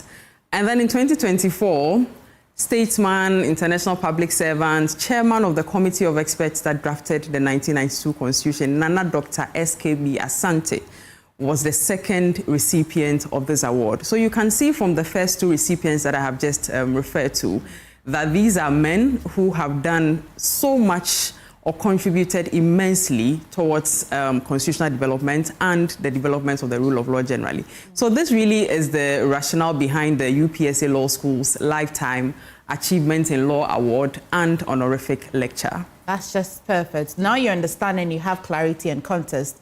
Obvious question would be why Chachuchikata? But another question would be why not Chachuchikata? The farmers. You want to tell me why you chose him specifically? Certainly. So we go through a very rigorous selection process. First of all, nominations are open from the university community, the law school, for people to be nominated, people who are thought to be deserving to be nominated. The search committee sits on it, and upon deliberations and considerations, the names are narrowed and a person is settled upon. And this year, the person that was settled upon was the distinguished lawyer, legal academic, and of course public servant, Mr. Chachuchikata. Okay, maybe I would stay with you a little longer to understand some of the things he's done. It looks like, will we just say that he's contributed to the legal, shall I even say industry in Ghana? It sounds very big, but break it down for those who cannot even relate. Okay, so Mr. Chachuchikata is one of the most experienced legal practitioners in the country. In fact, just last year, he celebrated his 50th year at the bar. Now, quite apart from that, he has also been instrumental in some constitutional landmark cases. In fact, from the 80s to the 90s, in fact, as far back as the Echampon era, he even at a point defended Mr. William Oforiatta and Mr. Samuel Okudzeto as well. So he has been an exceptional legal practitioner over the years. Now, apart from that also, he has shaped legal minds over the period. As an academic, he was a lecturer at the University of Ghana School of Law, and he has taught so many people, in fact, Supreme Court justices and so many great lawyers passed through his hands as a lecturer. And not only that, he has also served as a public servant. Of course, if you would recall, he was the CEO of GNPC, and history books will tell you the great works that he did there as well. And so, in fact, he is quite deserving of this honor, this award. Gertrude, anything you'd like to add as well before we get to what the attendees should expect? Yeah, definitely. I mean, Thomas has said it all. This is a man who has contributed immensely to the nation's development as a legal academic, first of all, as an exceptional legal practitioner, and also as a public servant. You know, you cannot talk of the history of Ghana's exploitation of oil without referring to the man, Mr. Chachuchikata, because the work that he did as a former CEO of GNPC is what laid, you know, the grounds, the regulatory framework and other structures that were necessary for the development or for the exploitation of oil commercially in Ghana. So truly, he is very much deserving of this award for his commitment to good causes, his commitment to constitutional development, public interest advocacy, and also to mentoring or shaping generations of legal minds. Just to add that, one of the things that sets Mr. Chikata apart from all other persons, in my opinion, and of course in the opinion of the committee that settled on him, is the value system that he has as an individual. Quite apart from all these exceptional things that we have referred to, if you have any engagement with Mr. Chikata, or if you even sit down to listen to his interviews, you see that this is a gentleman who is committed to justice in all forms.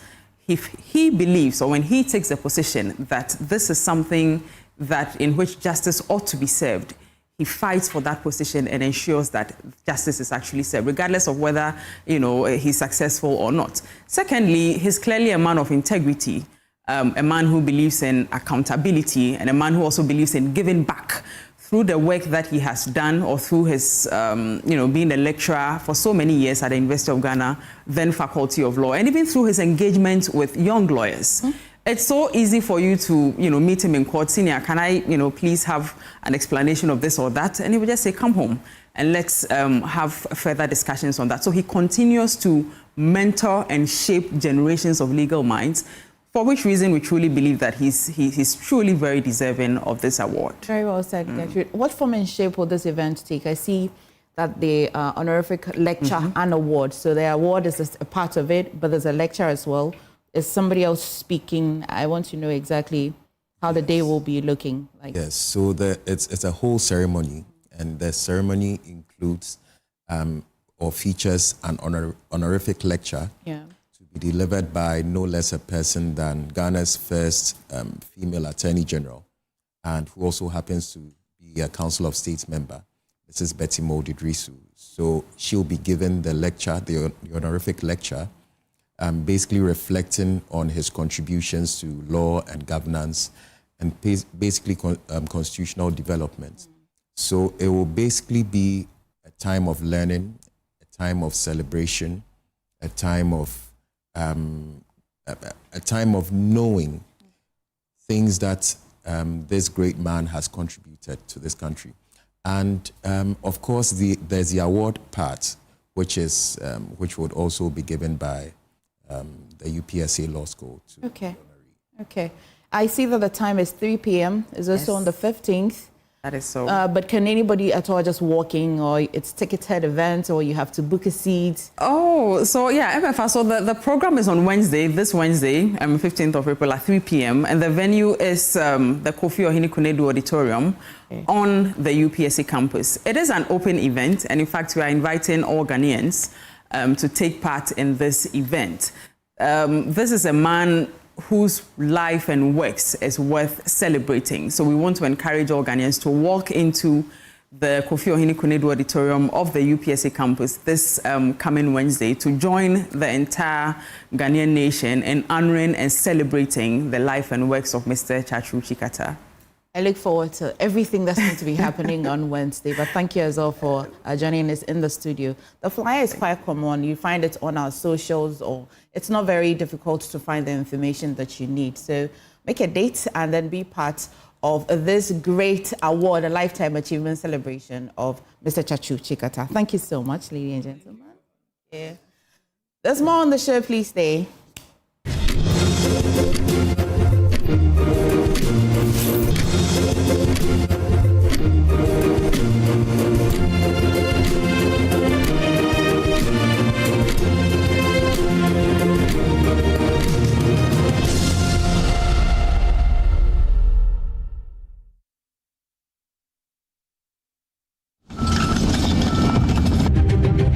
We were just shocked because it had not happened before for anybody with the courage to come in with excavators with the aim of coming to mine. It was unheard of. Press conference against Akonta mining. It is so kase enyo no a na yentro ema ne nkrofo no bi krampo ebebetututu wa ha ema bi kan ye weka baako ema ne car krampo no eja to ne ka ma essay. There was invasion. The whole world knew it. The reports were there. The investigation revealed it. The CID had all the report. Guess what happened? It was shelved. Why was it shelved? It was shelved because there was no political will.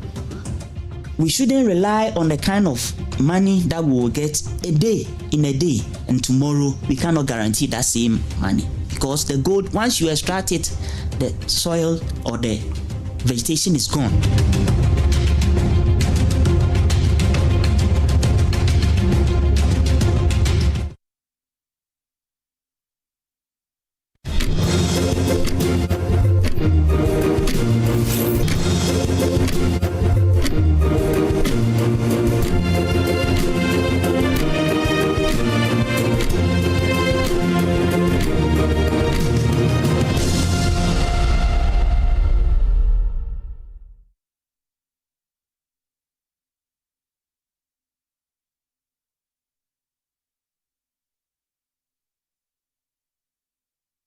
Thank you for staying with us. So from a university dorm room to building an autonomous robots for Ghana's farms, 3 Farm Maids is betting big on AI to transform agriculture. But beyond the innovation, the big question remains, can robotics truly cut costs, boost yields, or at least even for farmers here at home? And in this country, really, are we ready for this kind of technological shift in food production? Joining me in studio is Clinton Anani.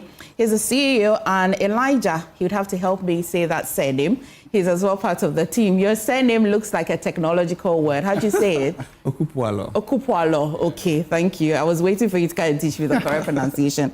How do you also say the business name properly? 3 Farm Maids. 3 Farm Maids. Okay, all right. Tell me generally about it first. Of course. Good morning, and good morning to your lovely viewers. 3 Farm Maids is a company that we founded with the sole aim of trying to bring automation into farming. We held the conviction a long time ago that the hoe and cutlass way of farming in this part of the world wasn't sustainable long term and wouldn't really fit into trying to grow more food to feed our growing populations. And so we set out on a research and development journey, trying to answer the simple question of whether or not we could do it in Ghana. And 4 years down the line, we have a solid answer now. It's definitely possible, and farmers are very much receptive towards it. Okay, I mean, I hear you say that labor particularly is not very sustainable, the approach with which we do it, but we also are concerned about cost. If I hire somebody traditionally and I say it's by day, I see it as quite affordable. Yes. You're introducing technology. Isn't that expensive? It's very, very affordable. Okay. So for labor, manual labor, per acre, you're looking at about 3 to 5 people to cover an acre in a day. And these manual labor are charging not less than 100 cedis per person. So if you're getting 5 people to cover an acre for you in a day, you're looking at 500 cedis. But we are charging you 250 cedis per acre. Oh, okay. So we are way, way, way cheaper. Much Okay. But what I hear you. What's that specific thing you're seeking to solve? I mean, 4 years ago, you appreciate the concern that the approach is not sustainable. Yes. But they were using other means. Yes. I mean, the GPS system. There are other ways in which we're trying to solve the problem. Yeah. This particular technology, reliability or what? The 2 things that we are trying to address, the labor availability issue, and also precision that is very much lacking in the industry. Okay. Now, when you talk about hiring human hands to work on your farm, for example, you could want them on Saturday because rains will probably fall on Friday, and so you have a very narrow window to plant your seeds, right? And you call them and they'll give you the assurance that they will show up on Saturday. But Saturday comes and they have to attend the funeral, they have to attend the naming ceremony, and so they're not really available. Yeah. But you have a closing window. And so that reliability in terms of having the labor available when you need it is one of the things that we wanted to vehemently address. And the other thing is, even if you're able to get the human labor to come work on your farm, these guys get paid by the hour. Yeah. Which means that if they want to make more money, they have to move fast. And in trying to move fast, they end up compromising in precision. And so your land could command 3 seeds in a hole with a very specific spacing to ensure that the crops can grow well. They will basically run through all of that because the faster they can move, the more money they get. Okay. And so you end up having a farmland that has been planted on, but your crops didn't do so well. And so these are the 2 things that we really wanted to address. Okay. And we have a product now that the farmers take one look at and feel like this is the solution for them. Okay, which means we're talking about precision most even importantly. Does this mean that this machine works better for some type of farming? For example, grain, soy. Is it particularly for grain, so we can use it for all types of farming?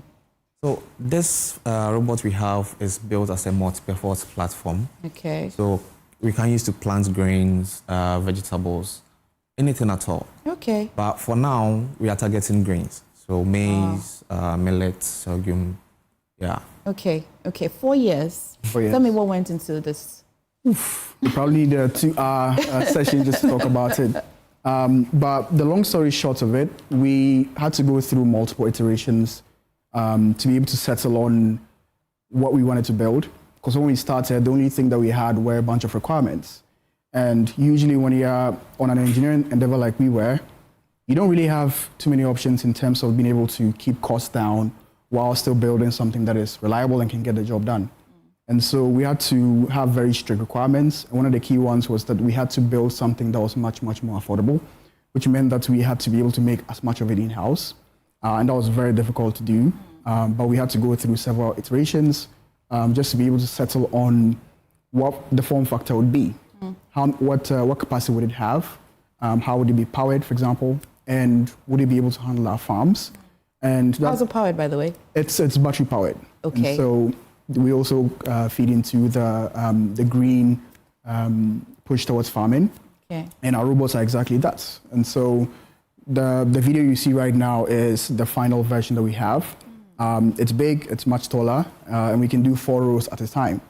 And this was a result of our very strict requirements that we had set to make sure that we could have enough capacity to serve farmers, whether you're doing small scale or you're doing large scale. We could still meet all of your requirements and have a platform that can work in this part of the world, because ideally farming should work on flat lands, but we don't have flat lands mostly in this part of the world. And so the platform is built to be able to handle the extreme nature of farmlands that we have. And we can operate pretty much throughout the day and throughout the night as well. Okay. And the fact that you don't require human control means that it doesn't watch TikTok. It doesn't go to funerals. It's available when you need it. It's a workhorse, basically. Elijah, while this is helping the farmers, surely farm workers are not going to be happy with you both for coming up with this. You agree? They're going to say, "Oh, you're just taking us out of business." Have you started hearing those pushbacks already? What could be in it for the farm worker? Just maybe, not the farmer only, the farm worker, because the farm worker could hire this to do the work, or your target is just for the farm owner. Oh no, so I think it's a bit tricky when talking about this. First off, we don't have enough of the manual labor to be able to plant. Okay. They are not readily available. There's a deficit in the farm workers. There's a gap. Okay. So we are filling the gap. And then 2, even if should it happen, these guys want to work with us, we need operators. So we can transition them into a much more higher paying job. Okay. So that's something we quite also comforting to hear. How did you fund this project? We had to self-fund during the early days because we had a very rudimentary idea that did not even have a business case. And so when you're at that stage, without a business strategy, investors don't even pay attention to you. And that was something that we're very conscious of from the get-go. And so we had to self-fund at least to a certain point. And we were successful, but we weren't quite there yet. And so we started applying out to different programs to be able to get grants. Okay. We were successful in some areas. In most areas, we're not successful because people resent building for the agricultural industry in the first place, and even building a fiscal product in the real world is also another case to be made. And so we were successful, and we had to be very diligent in how we used the funding that we had available to be able to build this. Because as you can tell, it's cost intensive, and you need all the cash that you can get. And if you do get the cash, you have to use it as diligently as possible. Okay. Clinton, I've got to cross over for another event, but quickly, how can people reach you? Do you have a social media page, your business location, quickly? Yes, so you can access us, find us through our website at 3farmate.com, 3farmate.com. That is 3farmate.com. Give us a call, send us an email. We have planting sessions going on currently. If you are planting corn or soybeans, get in touch and we'll see how a robotic platform can help you. Clinton and Elijah, thank you so much. This is quite an amazing innovation. I'm sure that farmers will be excited to do something with you. Thank you so much. Thank you for all the best at 3farmate. Thank you. Thank you. Right, so I'm going to cross you over to just next door, Joy Prime, where we're launching the World Cup running order. Stay with us. Content which we'll be delivering for you, and some of the biggest names in the industry will be on the panels and also in commentary position. Well, the professor of television presentation and radio presentation in sport in Ghana, Eric Wolanyo Wallace, who is the editor of Adom Sports, is here with us. And of course, the only Adom star, Erica Siedu-Bwedi, also here with us. Inianum, Ne. Yes. Prof, over to you. Okay. Send an art di kind. Yes, but that Ghana for we are see for I say. Say can World Cup there. It is the biggest football party on earth. Yeah. Na eno anani yede ho hyehyɛ a me adoma yede beto radio so any television so no etimi eja Ghana for. Nti baby bia wo Ghana for na no. Ye not kind of kasem no. Ena mapoto dia ma kama se bia obetimi se ho. No wetimi se di achi every minute, every moment bia yede ani betimi asa kyerem no. In fact, ye promise say nyama yede ba no nyama unhu bi da. Na nyama so a enka nsu so da. Na afide yasan atomo nkyene. I decided to share some connect. Banti, some bonnet top for the answer. I say, yeah, worry, Corona, Castle, Cotta, and vice versa. We've done it before. You know, this is not the first time I be saying. So, do World Cup, say, next year, so the world will say they are masters in the game, you know. And so, that is all, yeah, Babe Pound too much Ghana for, you know, say. We are back, and we are here with a bang. Great stuff indeed. Musbao, he says that there are masters in the game, and every time when there's the coverage of the FIFA World Cup, we don't sleep, we're always on the move, and we just make sure that we deliver it to our listeners and our viewers and our readers.